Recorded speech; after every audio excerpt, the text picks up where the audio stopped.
ദൈവസന്നിധിയിൽ പ്രാർത്ഥിക്കുമ്പോൾ, കർത്താവിൻ്റെ സന്നിധിയിൽ ഇരിക്കുമ്പോൾ ദൈവം തന്ന ഒരു സന്ദേശത്തിലേക്ക് നിങ്ങളുടെ ശ്രദ്ധയെ ഇന്ന് പകൽ ഞാൻ തിരിക്കുകയാണ്.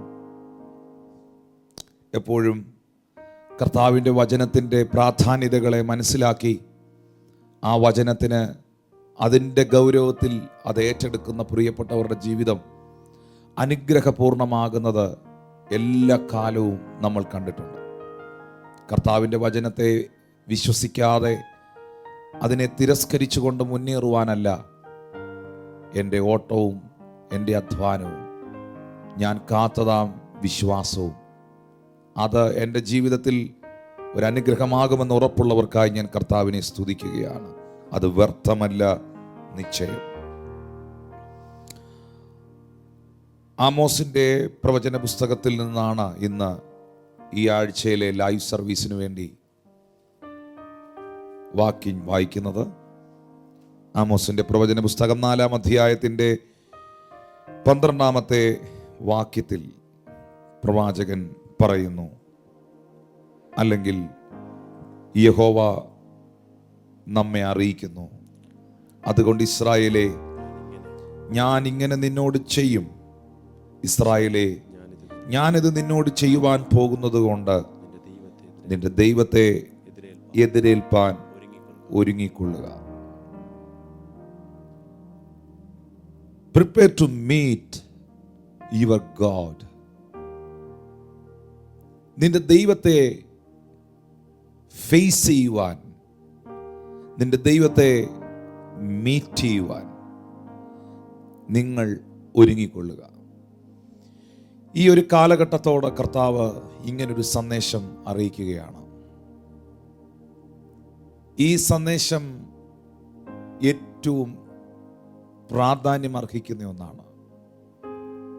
പക്ഷെ ഞാൻ പ്രാരംഭത്തിൽ അറിയിച്ചതുപോലെ എല്ലാ കാലങ്ങളിലും ദൈവം ഒരു സന്ദേശം നൽകി തരുമ്പോൾ അതിനെ വിശ്വാസത്തിൽ ഏറ്റെടുത്ത് പ്രായോഗിക തലത്തിൽ കൊണ്ടുവന്ന് പരിചയിക്കുന്നവരുമുണ്ട്. അതിനെ പുച്ഛിച്ച് അവഗണിച്ച് തള്ളിക്കളയുന്നവരുമുണ്ട്. എന്നാൽ അത് വിശ്വസിച്ച് പ്രായോഗിക ജീവിതത്തിൽ കൊണ്ടുവന്ന് സ്വീകരിച്ച് പരിചയിക്കുന്നവർ ദൈവകരങ്ങളിൽ പ്രയോജനപ്പെടുകയും അനുഗ്രഹിക്കപ്പെടുകയും ചെയ്യുന്നത് പലപ്പോഴും നാം കണ്ടിട്ടുണ്ട്. എന്നാൽ അതിനെ അവഗണിച്ച് പുച്ഛിച്ച് തള്ളിക്കളയുന്നവരുടെ ലൈഫിൽ പ്രതിസന്ധികൾ ഉണ്ടാകുന്നത് മാത്രമല്ല, അവരുടെ ജീവിതം ആർക്കും പ്രയോജനമില്ലാത്തതായി തീരുന്നതും നാം കണ്ടിട്ടുണ്ട്. ഈ രണ്ട് കൂട്ടർ എല്ലാ കാലവുമുണ്ട്. യേശു കർത്താവിൻ്റെ സ്വർഗാരോഹണ സമയത്ത് പോലും ഉണ്ടായിരുന്നു എന്നുള്ളതാണ്. മത്തായിയുടെ സുവിശേഷത്തിൽ നമ്മൾ അങ്ങനെയാണ് കാണുന്നത്. അവൻ സ്വർഗാരോഹണം ചെയ്യുന്ന നാഴികയിൽ ചിലരോ സംശയിച്ചു, ചിലരോ അടുത്തു വന്ന് നമസ്കരിച്ചു. ഈ രണ്ട് കൂട്ടരെല്ലാവിടവും ഉണ്ട്, സംശയിക്കുന്നവരും അരികിൽ വന്ന് നമസ്കരിക്കുന്നവരും. പക്ഷേ സംശയിച്ച് അകന്നു മാറി നിന്നവർ പിന്നത്തേതിൽ പ്രയോജനപ്പെട്ടതായി നാം കണ്ടില്ല. എന്നാൽ നമസ്കരിച്ച് അരികിൽ വന്ന ശിഷ്യഗണത്തെ കർത്താവ് ഉപയോഗിച്ചതായി നാം കാണുന്നു. ഇന്ന് പകലിൽ പ്രിയപ്പെട്ടവരെ, ആമോസിന്റെ പ്രവചന പുസ്തകം 4-ാം അധ്യായത്തിന്റെ 12-ാമത്തെ വാക്യത്തിൽ പ്രവാചകൻ നമ്മെ അറിയിക്കുന്നു, നിന്റെ ദൈവത്തെ എതിരേൽപ്പാൻ നിങ്ങൾ ഒരുങ്ങിക്കൊള്ളുക. Are you ready to meet your God? Are you prepared? ഈ സന്ദർഭത്തിൽ കർത്താവ് ചോദിക്കുന്നു, നമ്മൾ എല്ലാവരും ഇന്ന് ഒത്തിരി ഓൺലൈൻ സർവീസുകൾ നടന്നുകൊണ്ടിരിക്കുന്നു. എല്ലാ കർത്തൃദാസന്മാരും അനുഗ്രഹിക്കപ്പെട്ട സന്ദേശങ്ങൾ നമുക്ക് നൽകി തരുന്നു. പക്ഷേ ഇതിൻ്റെയൊക്കെ നടുവിൽ നമ്മൾ ഒരു നല്ല ഭാവി പ്രത്യാശിക്കുന്നു. ഒരു പ്രത്യാശയുള്ള ആ ശുഭഭാവി നമുക്ക് വരുവാൻ നമ്മൾ കർത്താവിൽ ആശ്രയിക്കുന്നു. അത് വരുമെന്ന് നമ്മൾ വിശ്വസിക്കുന്നു. എന്ന് ഈ പ്രതിസന്ധികൾ മാറിപ്പോകും, എന്ന് COVID-19 കംപ്ലീറ്റ് ഒഴിഞ്ഞു പോകും, എന്ന് സഭായോഗം ആരംഭിക്കാൻ കഴിയും, എന്ന് എനിക്ക് പുറത്തിറങ്ങി ഫ്രീ ആയിട്ട് നടക്കാൻ പറ്റും, എന്ന് ഒരു ഷോപ്പിങ്ങിന് പോകാൻ പറ്റും. ഇങ്ങനെയൊക്കെയുള്ള ചിന്തകളും സ്വപ്നങ്ങളുമാണ് പലരുടെയും ഉള്ളത്തിലിരിക്കുന്നത്. എന്ന് ചർച്ച തുറക്കും, എന്ന് ആരാധിക്കാൻ പറ്റും, എന്നെനിക്ക് ഷോപ്പിങ്ങിന് പോകാൻ പറ്റും, എന്നെനിക്ക് പുറത്തിറങ്ങാൻ പറ്റും, എന്നെനിക്ക് എൻ്റെ റിലേറ്റീവിൻ്റെ വീട്ടിൽ പോകാൻ പറ്റും, എന്നെനിക്ക് ഗൾഫിൽ പോകാൻ പറ്റും, എന്നെനിക്ക് ഗൾഫിൽ നിന്ന് വരാൻ പറ്റും. ഇങ്ങനെയൊക്കെയുള്ള ചിന്തകളിൽ, സ്വപ്നങ്ങളിൽ ഈ പ്രതിസന്ധികളൊക്കെ ഒന്ന് വേഗത്തിൽ അവസാനിച്ച് ആ നിലകളിൽ ചിന്തിക്കുന്ന വളരെയധികം ആൾക്കാരുണ്ട്. അവരാണ് 100-ൽ 99%. നല്ലതാണ്. ആ പ്രത്യാശിക്കുന്ന ശുഭഭാവി നമുക്കുണ്ടാകട്ടെ, അത് ദൈവം വരുത്തട്ടെ.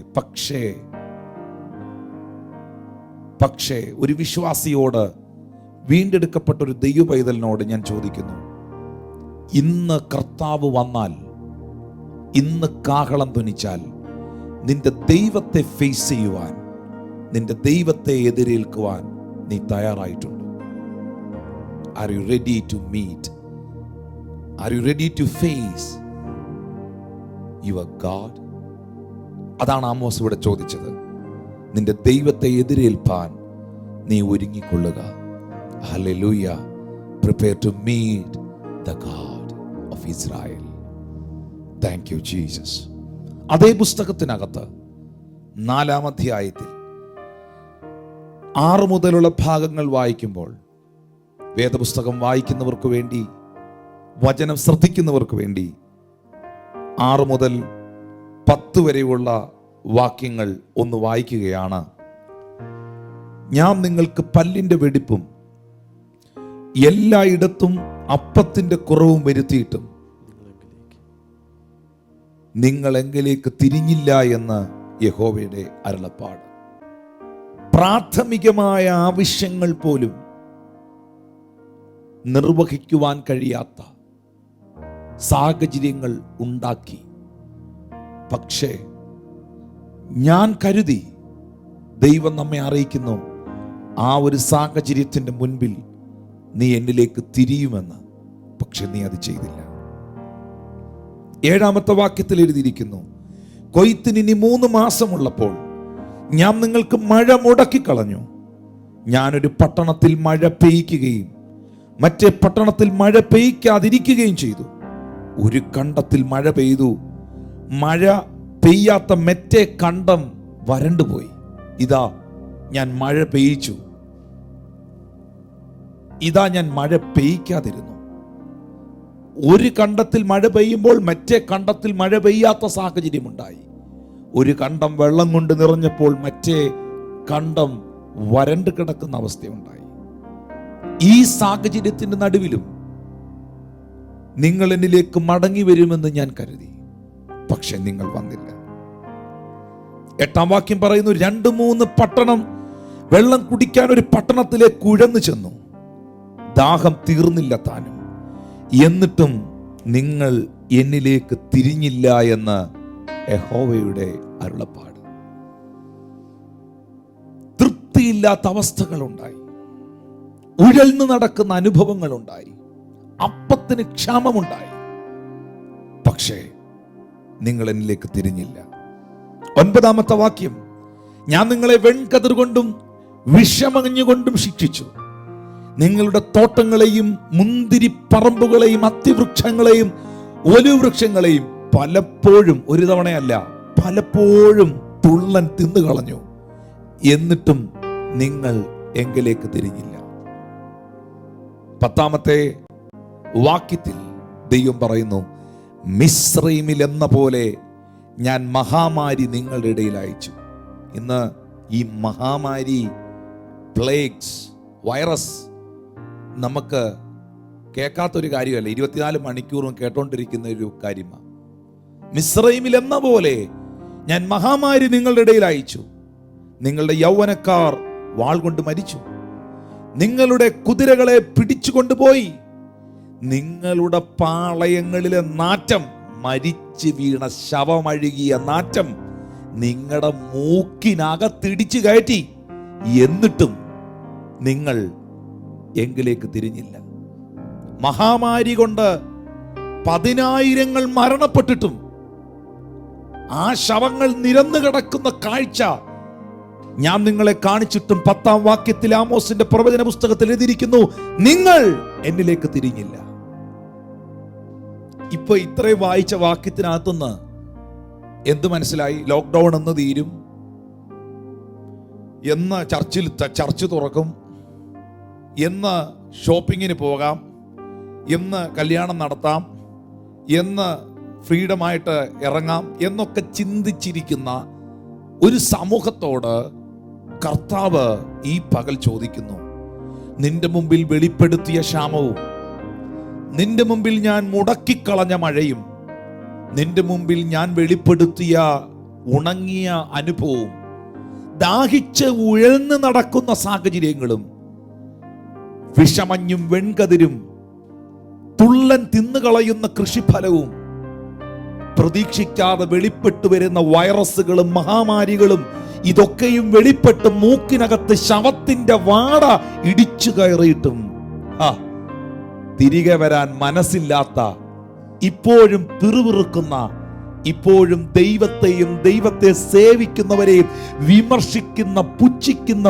പരിഹസിക്കുന്ന ഒരു സമൂഹത്തിന്റെ നടുവിൽ നിന്നുകൊണ്ട് ദൈവം പറയുന്നു, നിന്റെ ദൈവത്തെ നീ എതിരേൽപ്പാൻ ഒരുങ്ങിക്കൊള്ളുക.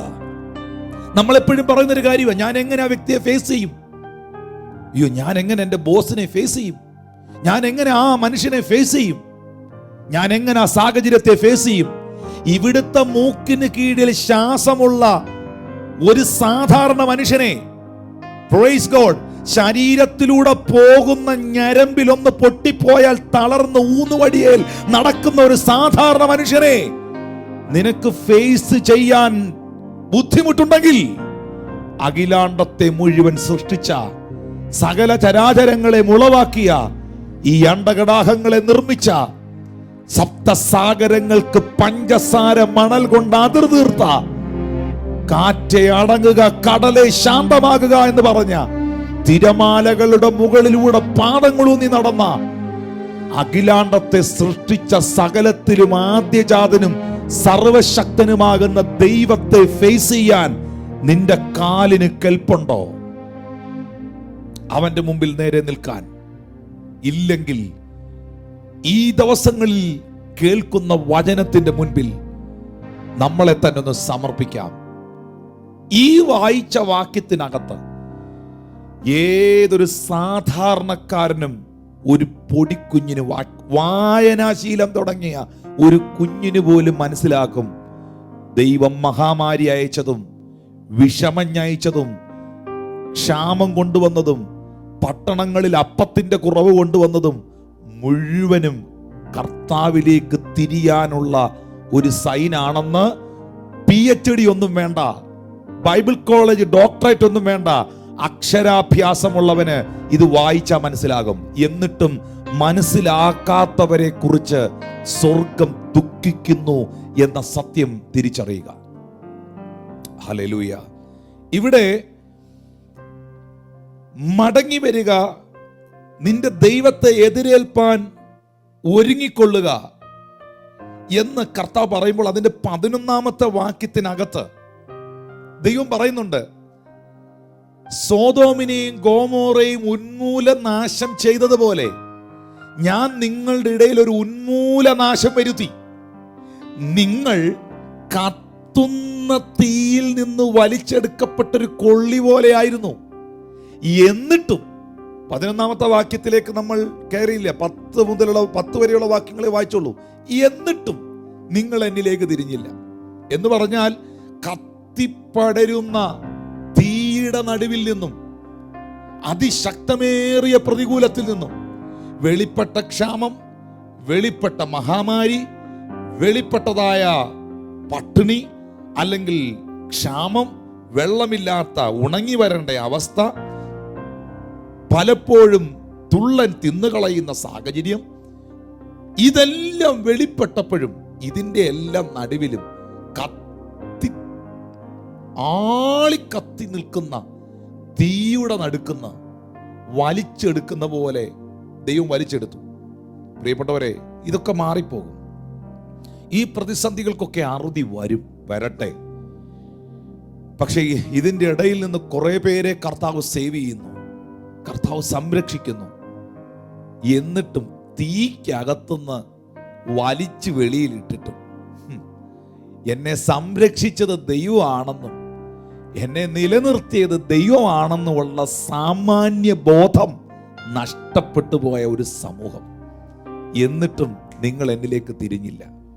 ഇന്നത്തെ ഈ സന്ദേശം ഞാൻ ലോകത്തോട് അറിയിക്കുന്ന ഒരു സന്ദേശമാണ്. ഈ സന്ദേശം എന്നോട് കർത്താവ് അറിയിച്ചു. എൻ്റെ ജീവിതത്തിൽ ഞാനിത് ഏറ്റെടുക്കുന്നു, ഞാനിത് വിശ്വസിച്ചിരിക്കുന്നു, ഞാനിത് മനസ്സിലാക്കിയിരിക്കുന്നു. ഇതിൻ്റെ ഗൗരവം എന്ത് എന്ന് ഞാൻ എന്നെ തന്നെ പഠിപ്പിക്കുന്നു. എൻ്റെ ആത്മാവിനെ ഞാൻ ടീച്ച് ചെയ്യുന്നു.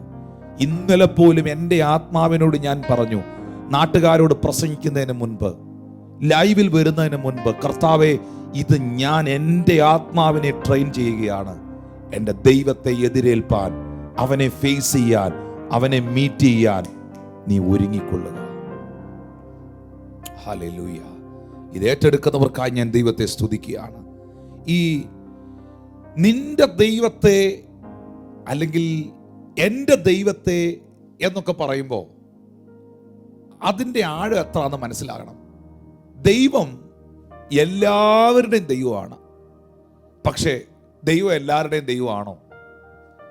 ദൈവം എല്ലാവർക്കും ഉള്ളതാണ്. പക്ഷേ എല്ലാവരും അവനെ അറിയുന്നുണ്ടോ?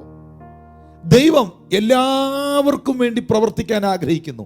പക്ഷെ എല്ലാവരും അവന്റെ പ്രവൃത്തിയെ കാംക്ഷിക്കുന്നുണ്ടോ? ഇല്ലെന്നാ എൻ്റെ മറുപടി.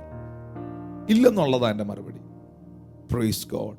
എന്നാൽ അതിൻ്റെ നടുവിൽ ഈ ദൈവം എൻ്റെ ദൈവം, ഈ കർത്താവ് എൻ്റെ കർത്താവ് എന്നൊരു ബന്ധം ഈ ദിവസങ്ങളിൽ നമ്മളിൽ ഉണ്ടാകണം പ്രിയപ്പെട്ടവരെ.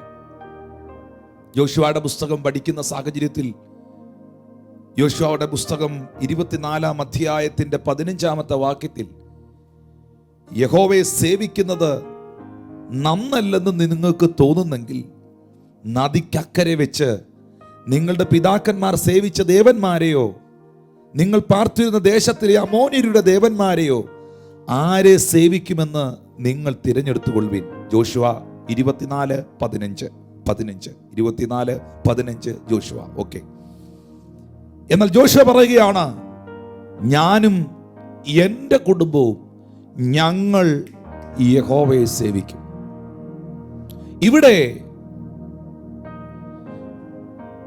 ജോഷുവ എന്ന ദൈവപുരുഷൻ ഒരു വലിയ സമൂഹത്തോട് പറയുന്ന ആഹ്വാനം, യഹോവയെ സേവിക്കുന്നത് നന്നല്ലെന്ന് നിങ്ങൾക്ക് തോന്നുന്നെങ്കിൽ.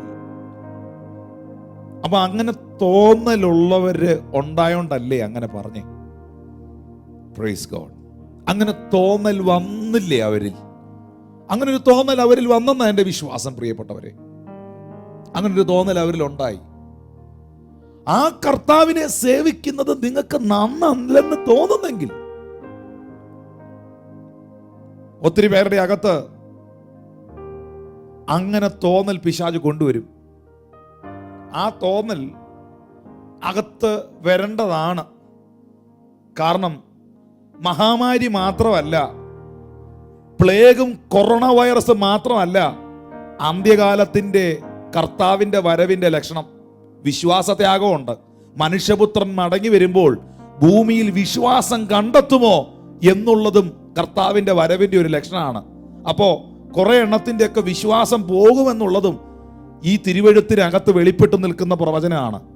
പക്ഷേ അതിന്റെ നടുവിൽ വിശ്വാസം കൈവിടാതെ ആദ്യ വിശ്വാസം അവസാനത്തോളം മുറുകെ പിടിക്കുന്നവൻ മറുകര എത്തുമെന്ന സത്യവും ഇതിനകത്തുണ്ട്. Thank you Lord Jesus. Hallelujah. യഹോവയെ സേവിക്കുന്നത് നിങ്ങൾക്ക് നന്നല്ലെന്ന് തോന്നുന്നെങ്കിൽ, നദിക്കക്കരെ വെച്ച് നിങ്ങളുടെ പിതാക്കന്മാർ സേവിച്ച ദേവന്മാരെയോ നിങ്ങൾ പാർത്തിരുന്ന ദേശത്തിലെ അമ്മോന്യരുടെ ദേവന്മാരെയോ ആരെ സേവിക്കുമെന്ന് നിങ്ങൾ തിരഞ്ഞെടുത്തുകൊള്ളുവിൻ. ഇത് വേദപുസ്തകവും നമുക്ക് നൽകുന്ന, സ്വർഗത്തിലെ ദൈവം നമുക്ക് നൽകുന്ന ഒരു ഫ്രീഡമാണ്. ഡിസിഷൻ എടുക്കാൻ തീരുമാന സ്വാതന്ത്ര്യം എല്ലാ മനുഷ്യർക്കും ദൈവം തന്നിട്ടുണ്ട്. ഇന്ന് ആമോസിന്റെ പ്രവചന പുസ്തകം 4-ാം അധ്യായത്തിന്റെ 12-ാം വാക്യത്തിൽ നിന്റെ ദൈവത്തെ എതിരേൽപ്പാൻ ഒരുങ്ങിക്കൊള്ളാന്നുള്ള ആഹ്വാനം തരുമ്പോൾ അതിന് തൊട്ടു മുകളിൽ നിനക്ക് നിന്റെ മുൻപിൽ ഞാൻ അയച്ച ക്ഷാമവും വെൺകതിരും വിഷമഞ്ഞും ഞെരുക്കവും പട്ടിണിയും തകർച്ചയും മഹാമാരിയും എല്ലാം എന്നിലേക്ക് തിരിയുവാനുള്ള ആഹ്വാനമാണ് എന്ന സന്ദേശം ദൈവം തരുമ്പോഴും നിനക്ക് ഇഷ്ടമുണ്ട് തിരിഞ്ഞാ മതി എന്നൊരു സന്ദേശമുണ്ട്. യഹോവയെ സേവിക്കുവാൻ, അവനെ ആരാധിക്കുവാൻ നിങ്ങൾക്ക് താല്പര്യമുണ്ടെങ്കിൽ ആരെ സേവിക്കണമെന്ന് തിരഞ്ഞെടുക്കാൻ നിങ്ങൾക്ക് ദൈവം അവസരം തരികയാണ്. തിരഞ്ഞെടുപ്പിൻ്റെ, തീരുമാനത്തിൻ്റെ സ്വാതന്ത്ര്യം. ഞാൻ പലപ്പോഴും പറയാറുള്ള ഒരു സ്റ്റേറ്റ്മെന്റ് ആണ്, തീരുമാനമെടുക്കുവാനുള്ള സ്വാതന്ത്ര്യം ദൈവം മനുഷ്യർക്ക് എല്ലാത്തിലും തന്നിട്ടുണ്ട്. പല സന്ദർഭങ്ങളിലും ദൈവം നമുക്ക് വേണ്ടി എടുക്കുന്ന തീരുമാനങ്ങൾ പോലും നമ്മൾ എടുത്ത തീരുമാനത്തിനനുസരിച്ചായിരിക്കും. ഒന്നുകൂടെ പറയാം, സർവശക്തനാകുന്ന ദൈവം എടുക്കുന്ന തീരുമാനങ്ങൾ പോലും നമ്മൾ എടുത്ത തീരുമാനത്തിന്റെ അടിസ്ഥാനത്തിലായിരിക്കും. എത്രയോ സന്ദർഭങ്ങളിൽ ദൈവം തീരുമാനങ്ങൾ മാറ്റിയിട്ടുണ്ട്. ഹിസ്കിയാവെന്ന് പറയുന്ന മനുഷ്യൻ മരണപ്പെടുവാൻ പോകുന്നു എന്ന് യെശയ്യാവ് എന്ന പ്രവാചകൻ തന്റെ വീട്ടിൽ വന്ന് പ്രവചിച്ചു.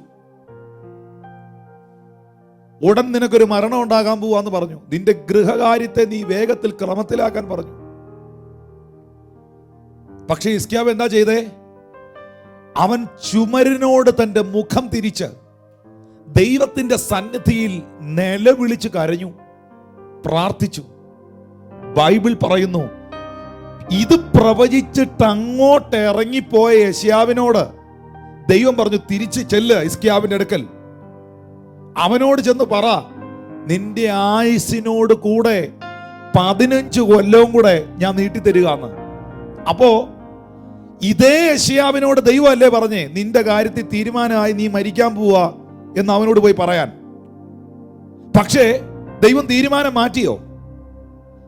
ഗൃഹകാര്യത്തെ ക്രമത്തിലാക്കി അലറി വിളിച്ച് കരഞ്ഞ് പ്രാർത്ഥിച്ച തന്റെ മകന് വേണ്ടി, തന്റെ ഭക്തന് വേണ്ടി സാക്ഷാൽ യെശയ്യാവെന്ന് പറഞ്ഞ മനുഷ്യൻ പ്രവചിച്ച പ്രവചനത്തെ ദൈവം തിരിച്ചോ? ദൈവം തിരിച്ചു.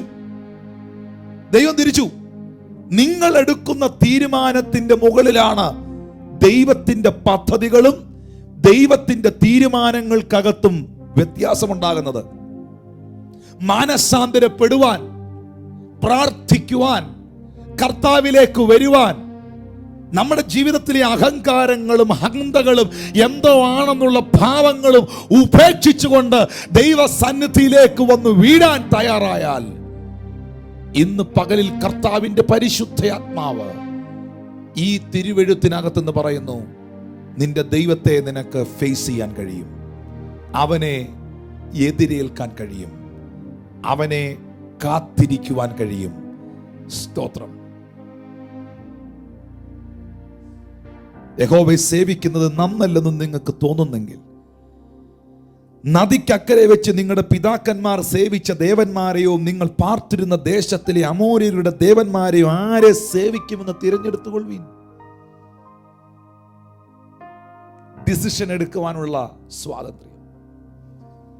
ഇതല്ലേ ലൂക്കോസ് സുവിശേഷം 15-ാം അധ്യായത്തിൽ മുടിയനായ പുത്രന്റെ ഇളയ മകന്റെ ചരിത്രത്തിൽ കാണുന്നത്.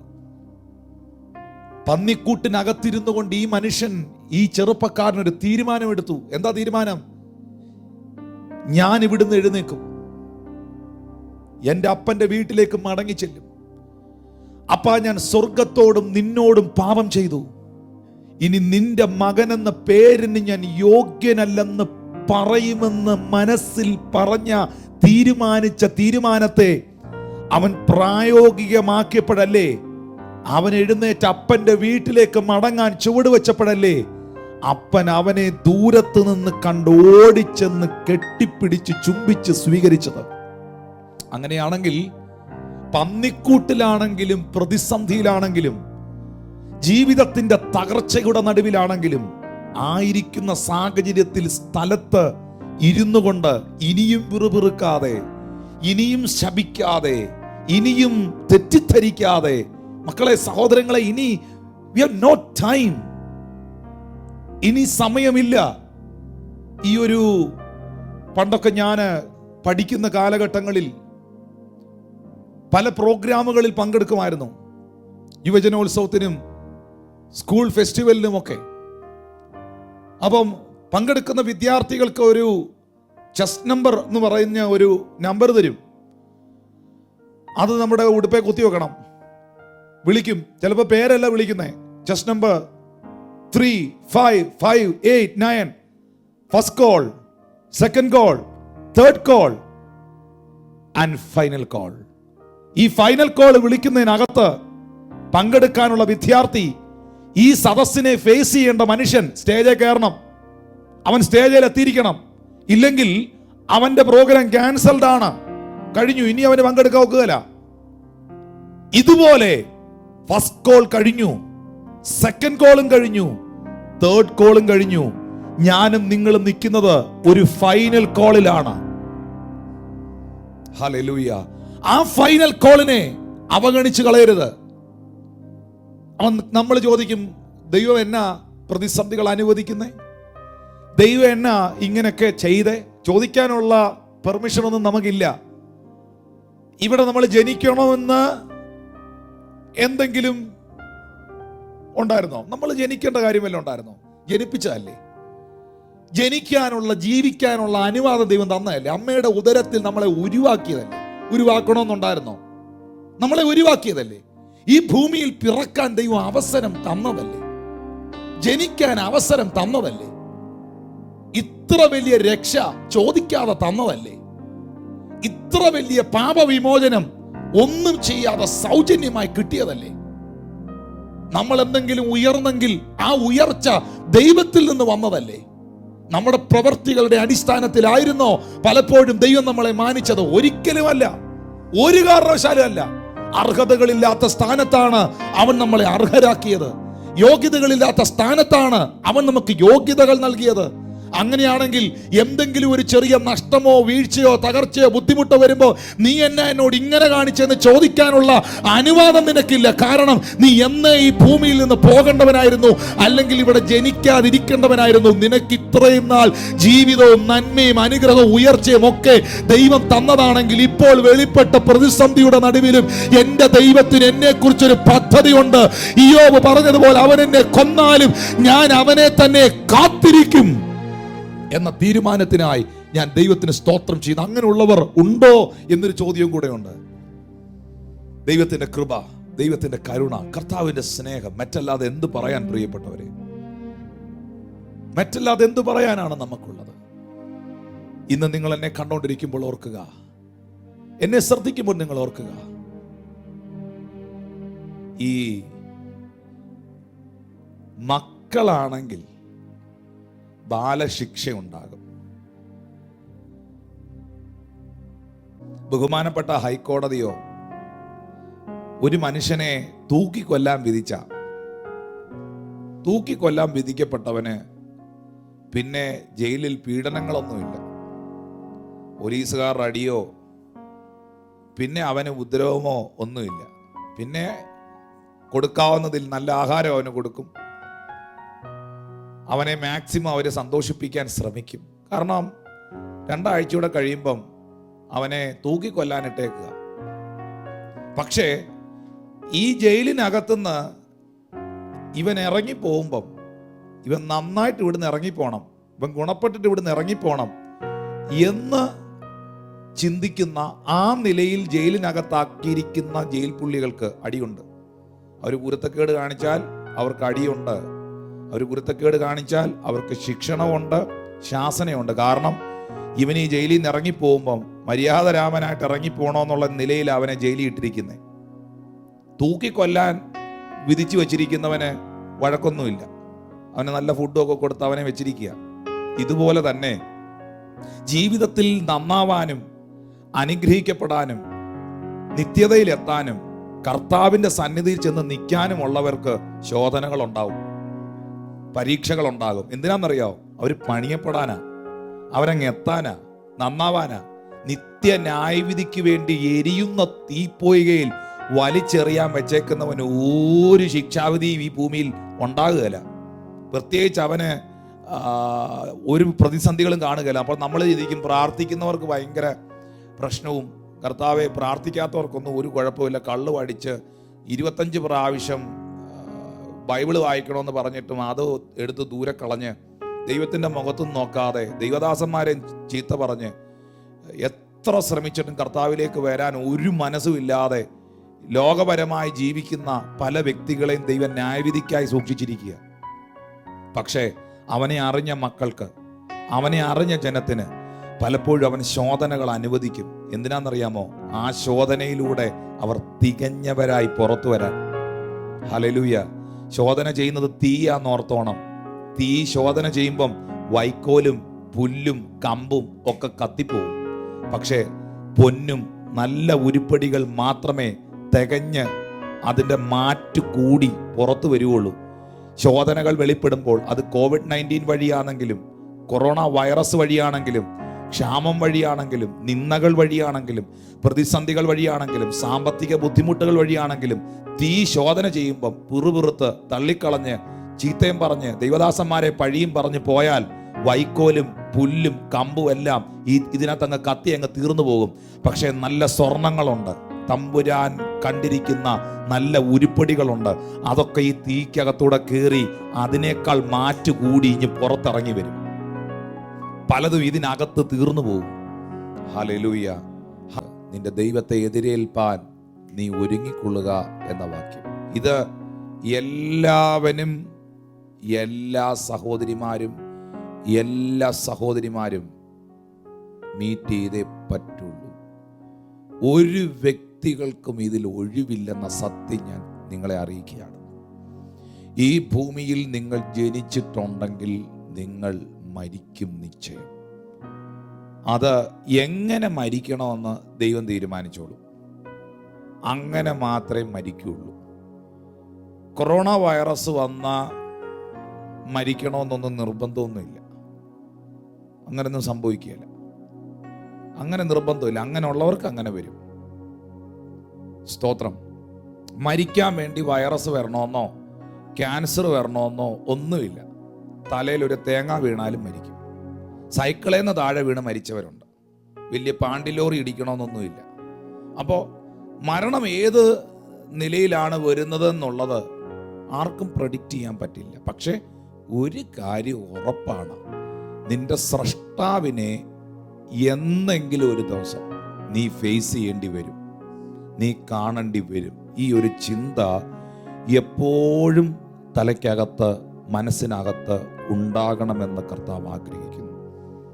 ഒരു സാധാരണ മനുഷ്യൻ, ഒരു നോർമൽ പേഴ്സണായ എനിക്ക്, how can I meet such a great god? ഇത്ര വലിയവനായ ദൈവത്തെ എനിക്ക് എങ്ങനെ കാണാൻ കഴിയും? എനിക്കെങ്ങനെ അറിയാൻ കഴിയും? എനിക്കെങ്ങനെ അവനിലെത്താൻ കഴിയും? ദൈവത്തിലേക്ക് എത്തുക, അവനിലേക്ക് അടുക്കുക, അവനിലേക്ക് വരിക. ഞാനൊരു മനുഷ്യനല്ലേ, എനിക്കെങ്ങനെ സാധിക്കും? മറുപടി, നീ ഒരു മനുഷ്യനാണെങ്കിൽ അത് സാധിക്കും. ഞാനൊരു മനുഷ്യനാണ് എന്നുള്ള ഉറപ്പ്, I am not a god, ഞാൻ ദൈവം അല്ല, ഞാൻ ഒന്നുമല്ല, ഞാനൊരു സാധാ മനുഷ്യനാണ് എന്നൊരു ചിന്ത നിന്റെ അകത്തുണ്ടെങ്കിൽ നിങ്ങൾക്ക് അത് സാധ്യമാണ്. അതിനായി ഒന്നാമത് എടുക്കേണ്ട ഒരു ചുവടുവെപ്പ് എന്ന് പറയുന്നത് ഈ ലൈവിൽ നിങ്ങൾ ശ്രദ്ധിക്കുക. Number 1, repent yourself. മാനസാന്തരപ്പെടുക എന്നുള്ളതാണ്. മാനസാന്തരപ്പെടണോ? അത് ഈ ഉപദേശിമാരുടെ എല്ലാം നിത്യമായ സംസാരമല്ലേ? ഞാൻ ഓർക്കുന്നു, ചില വർഷങ്ങൾക്ക് മുൻപ് ഒരു കൺവെൻഷനിൽ ഈ വിഷയം ഞാൻ പ്രസംഗിക്കുമ്പോൾ 2006, 7, 8, 9, 10 കാലഘട്ടങ്ങളിലെല്ലാം നിരന്തരമായ എല്ലാ കൺവെൻഷൻ വേദികളിലും ഈ വിഷയത്തെക്കുറിച്ച് സവിസ്തരമായി സംസാരിക്കുമായിരുന്നു. സംശയം ഉണ്ടെങ്കിൽ ചിലതൊക്കെ യൂട്യൂബിൽ കിടപ്പുണ്ട്. റിപ്പൻറ്റൻസ് പാസ്റ്റർ ടിനു ജോർജ് എന്ന് യൂട്യൂബിൽ കയറി സെർച്ച് ചെയ്ത് നോക്കിയാൽ മതി. Repentance pastor Tinu George. Pathanamthitta ജില്ലാ സ്റ്റേഡിയത്തിലൊക്കെ ഞാൻ ഓർക്കുന്നു, ഞാൻ അന്ന് കുറേ ദീർഘ ദിവസങ്ങൾ ഉപവാസത്തിലായിരുന്നു. ആ ദിവസങ്ങളിലൊക്കെ ഞാൻ ഈ മെസ്സേജ് ആ സ്റ്റേഡിയത്തിലൊക്കെ പ്രസംഗിച്ചത് ഞാൻ ഇപ്പോഴും ഓർക്കുന്നു. ഞാൻ കഴിഞ്ഞ ദിവസം അത് യൂട്യൂബിൽ കണ്ടു, എൻ്റെ ആ പഴയ കോലം. Praise God. പക്ഷെ അന്ന് ഈ മെസ്സേജ് ചെറുപ്പക്കാരനായി ഞാൻ പ്രസംഗിക്കുമ്പോൾ എന്നെ ഒരുപാട് പേര് കളിയാക്കുമായിരുന്നു. ഇത് ചെറുപ്പക്കാരിതൊന്നും അല്ല, ഇതൊക്കെ വളരെ താടി മുടിയൊക്കെ നരച്ച, സ്തോത്രം, താല്പര്യം ഇല്ലാത്തതിനെയൊക്കെ താല്പര്യമാക്കുമല്ലോ. ആർക്കും പറമ്പിലെ ചക്കയും ചക്കക്കുരുവും മാങ്ങയും ഒന്നും വേണ്ടായിരുന്നല്ലോ. ഇപ്പം ഒരെണ്ണം ഇല്ലല്ലോ മാവിലും ചക്കയിലും ഒന്നും, എല്ലായിടത്തില്ലേ. താല്പര്യം ഇല്ലാത്തതിനോടൊക്കെ താല്പര്യമാക്കിയില്ലേ പലയിടത്തും. സ്തോത്രം. ഈ ചൈനീസ് ഫുഡൊക്കെ ഇറങ്ങിയ സമയത്ത്, നമ്മുടെ ഇന്ത്യയിൽ അതിന് സ്വാധീനമുണ്ടായ സമയത്ത്, Chinese food, chicken, noodles, fried rice, chilli chicken, ഇതൊക്കെ കഴിക്കാൻ എന്നാ താല്പര്യമായിരുന്നു. എവിടെ നോക്കിയാലും chilli chicken, chicken fried rice, Chinese food. ഇപ്പം മാറിയില്ലേ? വീട്ടിലെ ഊണ്, നാടൻ ഊണ്, നാടൻ പഴം വന്നില്ലേ? തിരിഞ്ഞിങ്ങോട്ട് പഴയതിലോട്ട് തിരിച്ചു കയറിയില്ലേ? വണ്ടി കയറിയോ? അങ്ങനെ ആണെങ്കിൽ സ്തോത്രം, യാഥാർത്ഥ്യം, സത്യം എങ്ങും തോൽക്കില്ല. സത്യം എല്ലായിടവും ജയിക്കും. സത്യമേ ജയിക്കുള്ളൂ, സത്യമേ നിൽക്കുള്ളൂ. വചനത്തിനകത്താദിയോടന്തം നിൽക്കുന്ന സത്യമാണ് മാനസാന്തരം, റിപ്പൻറ്റൻസ്. എന്താ മാനസാന്തരപ്പെട്ടില്ലെങ്കിലുള്ള കുഴപ്പം? എല്ലാ കുഴപ്പമുണ്ടോ? നമുക്കൊന്ന് വായിച്ചു നോക്കാം, കുഴപ്പമുണ്ടോ ഇല്ലയോ എന്ന്. ലൂക്കോസ് സുവിശേഷം 13-ാം അധ്യായം അതിൻ്റെ 3 മുതലുള്ള വാക്യങ്ങൾ ഒന്ന് ശ്രദ്ധിക്കാം. ലൂക്കോസ് 13-ന്റെ 3 മുതലുള്ള വാക്യങ്ങൾ ഒന്ന് വായിക്കാം. അല്ലല്ല, മാനസാന്തരപ്പെടാഞ്ഞാൽ നിങ്ങൾ എല്ലാവരും അങ്ങനെ തന്നെ നശിച്ചു പോകും. അപ്പോ ജിജി മോഹൻ പാസ്റ്ററെ, ഞാൻ ചോദിക്കുന്നു, മാനസാന്തരപ്പെട്ടില്ലെങ്കിൽ എന്നാ കുഴപ്പം? നശിച്ചു പോകും. നല്ല കാര്യമാണോ അത്? വേറെ കുഴപ്പമൊന്നുമില്ല. മാനസാന്തരപ്പെട്ട് ഞങ്ങൾ സൗകര്യമില്ല, മാനസാന്തരപ്പെടാൻ ഞങ്ങൾക്ക് സൗകര്യമില്ല, പ്രാർത്ഥനയ്ക്ക് വരാൻ ഞങ്ങൾക്ക് സൗകര്യമില്ല, ബൈബിൾ വായിക്കുക, ഒരു കുഴപ്പമില്ല. ഡിസിഷൻ എടുക്കാൻ ദൈവം നിനക്ക് തീരുമാനം എടുക്കാനുള്ള സ്വാതന്ത്ര്യം കർത്താവ് തന്നിട്ടുണ്ട്. കള്ളുകുടി നിർത്താൻ, പുകവലി അവസാനിപ്പിക്കാൻ, കുടുംബജീവിതത്തെ നന്നായിട്ട് നയിക്കാൻ, ഇതൊക്കെ തീരുമാനിക്കാനുള്ള അവസരം കർത്താവ് നിങ്ങൾക്ക് തന്നിട്ടുണ്ട്.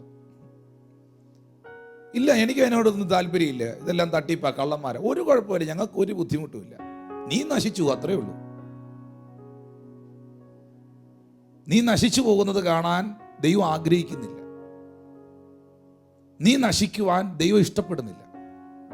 അതുകൊണ്ടാണ് യോഹന്നാൻ 3:16 വേദപുസ്തകത്തിലെ ഏറ്റവും കാതലായ ശക്തമേറിയ വചനം, തൻ്റെ ഏകജാതനായ പുത്രനിൽ വിശ്വസിക്കുന്ന ഏവനും നശിച്ചു പോകാതെ നിത്യജീവൻ പ്രാപിക്കേണ്ടതിന് അവനെ നൽകുവാൻ തക്കവണ്ണം പിതാവായ ദൈവം ഈ ലോകത്തെ സ്നേഹിച്ചു.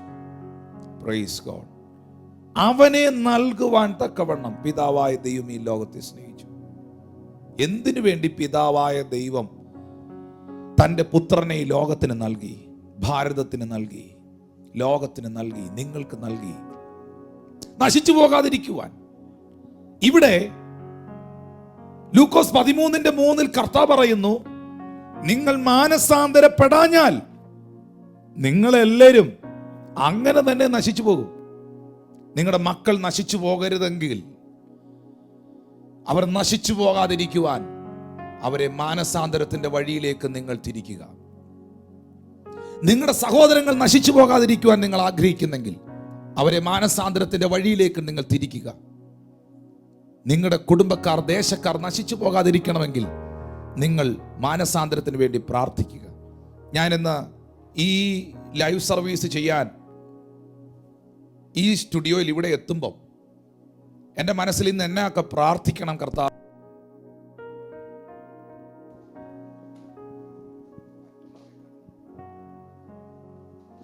ഇന്ന് ഏതൊക്കെ വിഷയങ്ങൾ പ്രാർത്ഥിക്കണമെന്ന് ദൈവസന്നിധിയിൽ പ്രാർത്ഥിക്കുമ്പോൾ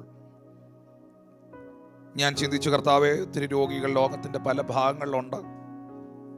പ്രശ്നങ്ങളും പ്രതിസന്ധികളും അനുഭവിക്കുന്ന, വിവിധ നിലയിൽ പ്രതികൂലങ്ങൾ അനുഭവിക്കുന്നവരുണ്ട്. അവരെയൊക്കെ ഓർത്ത് പ്രാർത്ഥിക്കണം. പക്ഷെ ആ സമയത്ത് ജനത്തിന് കൊടുക്കുവാൻ, ഒരു ആഹ്വാനം കൊടുക്കുവാൻ കർത്താവ് പറഞ്ഞ ഒരു പ്രധാന കാര്യം, നിങ്ങളുടെ ദേശങ്ങളുടെ മാനസാന്തരത്തിനായി നിങ്ങൾ പ്രാർത്ഥിക്കുക. നിങ്ങളുടെ കുടുംബങ്ങളുടെ മാനസാന്തരത്തിനായി നിങ്ങൾ ദൈവത്തോട് പ്രാർത്ഥിക്കുക. വ്യക്തികളുടെ മാനസാന്തരത്തിനായി പ്രാർത്ഥിക്കുക. നമ്മൾ ഇന്ന് എന്നെ കാണുന്ന പ്രിയപ്പെട്ടവരെ, നമ്മൾ ചിലരെ ഉപദേശിക്കുകയും ചിലരെ നിർദ്ദേശിക്കുകയും മാനസാന്തരത്തിന് യോഗ്യമായ ഫലം കായ്ക്കണമെന്നൊക്കെ നമ്മൾ പറയുകയും ചെയ്യുമ്പോൾ ചിലരൊന്നും ഇത് മൈൻഡ് പോലും ചെയ്യില്ല. അപ്പോൾ ഈ മാനസാന്തരം പ്രസംഗിക്കുന്ന ഉപദേശി, അല്ലെങ്കിൽ ഈ മാനസാന്തരത്തെക്കുറിച്ച് പഠിപ്പിക്കുന്ന ദൈവദാസൻ, ആ വഴിയിലേക്ക് വരണമെന്ന് പറയുന്ന മനുഷ്യൻ, അവര് ആ നിലകളിൽ ജീവിക്കുന്ന വ്യക്തികളാണെങ്കിൽ അവരാരോട് എതിർക്കാനൊന്നും പോകുകയല്ല. ഇവർ തെറ്റ് കാണിക്കുമ്പോഴും ഇവർ അനീതി കാണിക്കുമ്പോഴും അവരെതിർക്കാനൊന്നും പോകുകയല്ല. അവർ സൈലൻ്റായിട്ട് അങ്ങ് പോകത്തേ ഉള്ളൂ. പക്ഷേ കുറേ നാൾ കഴിയുമ്പോൾ ഈ എലി വിഷം തിന്നും. അത് ചിലപ്പോൾ അരിയുടെ കൂടെ ആയിരിക്കും ആ വിഷം വെച്ച് കൊടുക്കുന്നത്, കപ്പയ്ക്കകത്തായിരിക്കും വെച്ച് കൊടുക്കുന്നത്. ഇവൻ വന്നിരുന്ന് ഈ വിഷം കപ്പയും കൂടെ ചേർത്ത് അടിക്കുമ്പം ഭയങ്കര എൻജോയ്മെൻ്റായിട്ടാണ് ഇവൻ അടിക്കുന്നത്. ഭയങ്കര കിട്ടിയെന്നുള്ള ഭയങ്കര ഇതിലാണ്. ഇവനിത് കഴിച്ചൊരു പോക്കുണ്ട്. കഴിക്കുമ്പോൾ അവനത് അടിക്കുമ്പം ഭയങ്കര ഹാപ്പിയാണ്. ഇവൻ്റെ പുറകെ ഒന്ന് പോകണം. മൊബൈലിൽ വീഡിയോയും ഓൺ ചെയ്തുകൊണ്ടൊന്ന് ഇവൻ്റെ പുറകെ ഒന്ന് പോയി നോക്കി, അവൻ പോകുന്ന റൂട്ടിലൊന്ന് പോയി നോക്കി. കുറച്ച് കഴിയുമ്പോൾ എൻജോയ്മെൻ്റ് ഒന്ന് കുറഞ്ഞിവനൊന്ന് ആടും. കുറേ കഴിയുമ്പോഴത്തേന് ആ എൻജോയ്മെൻ്റ് എല്ലാം പോയി എവിടെയെങ്കിലും ചത്ത് മലന്ന് കിടക്കുന്ന കാണാം. ഇതൊക്കെ അടിച്ചുകൊണ്ടിരിക്കുമ്പോൾ ഭയങ്കര എൻജോയ്മെൻറ്റാണ്. പക്ഷേ അധികം മണിക്കൂർ ഇത് ഓടുകയില്ല എന്ന സത്യം അങ്ങ് തിരിച്ചറിഞ്ഞാൽ മതി. ഒത്തിരി സമയം ഇത് ഓടുകയില്ല. ഈ ഒരിക്കലും ഒരു കർത്താവിൻ്റെ ദാസൻ എന്നോട് പറഞ്ഞ ഒരു സംഭവം ഞാൻ ഓർക്കുന്നു. അവരുടെ നാട്ടിൽ ഭയങ്കര സ്പീഡേ ബൈക്ക് ഓടിക്കുന്ന അവനെ, അന്നത്തെ കാലത്ത് യമഹ RX100 ബൈക്ക്, അതിൻ്റെ ഒരു പ്രത്യേക സൗണ്ടാണ്. ആ ബൈക്ക് ഭയങ്കര സ്പീഡേ ഓടിക്കുന്ന ഒരു ചെറുപ്പക്കാരനുണ്ടായിരുന്നു. അപ്പോൾ ഈ കർത്താവിൻ്റെ ദാസൻ പലപ്പോഴും മീറ്റിങ്ങിന് വേണ്ടി ബസ് സ്റ്റാൻഡിലോട്ട് പോകുമ്പം ഈ ബാഗും ഒക്കെ പിടിച്ച് പോകുമ്പം ഇവൻ ഈ പാസ്റ്ററെ കാണുമ്പോൾ ഒരു പ്രത്യേക ഇളക്കം ഉണ്ടായിരുന്നു. ഇവൻ ഭയങ്കരമായിട്ട് ആക്സിലേറ്റർ കൊടുക്കുമ്പോൾ ഈ കർത്താവിൻ്റെ ദാസൻ പറയുന്നത്, എൻ്റെ പൊന്നു പാസ്റ്ററായി, ഞാൻ പേടിച്ച് മാറി സൈഡിലോട്ടങ്ങ് മാറി കൊടുക്കുമായിരുന്നു. ഇവൻ ഊന്നങ്ങ് പോവുമായിരുന്നു. Praise God. പക്ഷേ ഒരു ദിവസം രാവിലെ താൻ കുളിച്ചൊരുങ്ങി പ്രാർത്ഥിക്കാനിരുന്നപ്പോൾ ഭാര്യ വന്ന് കതകെ തട്ടിയേച്ച് പറഞ്ഞു, ഇന്നടുത്ത് ഇന്നാറുടെ മോൻ മരിച്ചുപോയി, അറിഞ്ഞോ? രാവിലെ അവൻ ആക്സിഡൻ്റായി KSRTC ബസ്സിൻ്റെ അടിയിൽ കയറി. അപ്പം ഞാൻ ഉറപ്പായിട്ടും പറയുന്നത്, മര്യാദയ്ക്ക് പോകുന്നവൻ ഇന്നും സ്കൂട്ടറിലാണേലും ബൈക്കിലാണേലും കാറിലാണേലും നന്നായിട്ട് പോകുന്നുണ്ട്. വലിയ ഷോ കാണിക്കാൻ പോകുന്നവൻ, വലിയ പരിപാടിക്കൊക്കെ പോകുന്നവൻ അധികം നാൾ ഓടുകയില്ല എന്ന സത്യം ഇന്ന് രാത്രി, ഇന്ന് പകലങ്ങ് തിരിച്ചറിഞ്ഞാൽ വളരെ നല്ലതാണ്. ഒരു ലോങ് റണ്ണിങ് ആണ് നിങ്ങളുടെ മുമ്പിൽ നിങ്ങൾ ആഗ്രഹിക്കുന്നെങ്കിൽ, നിലനിൽക്കുന്ന ഒരു ക്രിസ്തീയ ജീവിതമാണ് നിങ്ങൾ ആഗ്രഹിക്കുന്നെങ്കിൽ, നിലനിൽക്കുന്ന ഒരു ആത്മീയ ജീവിതമാണ് നിങ്ങൾ കൊതിക്കുന്നെങ്കിൽ, റിപ്പന്റ് യുവർ സെൽഫ്. ഇന്ന് പകലിൽ മാനസാന്തരത്തിനായി നിങ്ങളെ ഏൽപ്പിക്കുക. എന്താണ് കർത്താവ് അങ്ങനെ പറഞ്ഞത്? സാക്ഷാൽ യേശു ക്രിസ്തു ആണല്ലോ അങ്ങനെ പറഞ്ഞത്. നമുക്ക് തട്ടി തടവി തലോടി, ബ്രദറെ സിസ്റ്ററെ അങ്ങനൊന്നും ഇല്ല കേട്ടോ, കർത്താവ് നിനക്ക് ഇതാ തരാൻ പോകുന്നു എന്നൊക്കെ വേണേ പറയാം.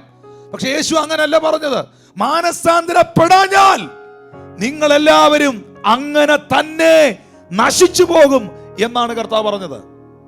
യേശു അത് പറഞ്ഞിരിക്കെ നമുക്കതെങ്ങനെ പറയാതിരിക്കാൻ കഴിയും?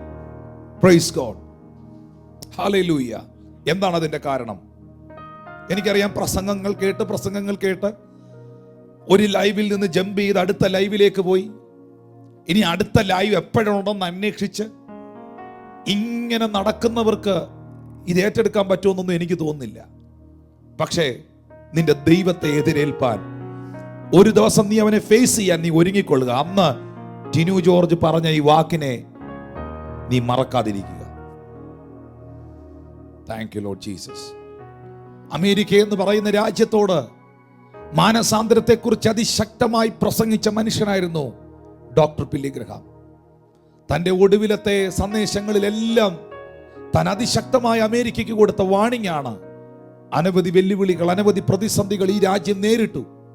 ഈ രാജ്യത്തിന്റെ പാപ സ്വഭാവങ്ങൾ അവസാനിപ്പിക്കണം, നിങ്ങൾ ദൈവത്തിലേക്ക് പൂർണ്ണമായി മടങ്ങി വരണം എന്ന ആഹ്വാനം അമേരിക്കയ്ക്ക് കൊടുക്കുകയും, ഞാൻ ഇപ്പോഴും ഓർക്കുന്നു, കഴിഞ്ഞ വർഷം ഞാൻ ആ രാജ്യത്ത് ശുശ്രൂഷിക്കാനായി ചെല്ലുന്ന സമയത്ത് ആ രാജ്യത്ത് ശുശ്രൂഷയ്ക്കായി ഞാൻ കടന്നു പോകുന്ന സന്ദർഭത്തിൽ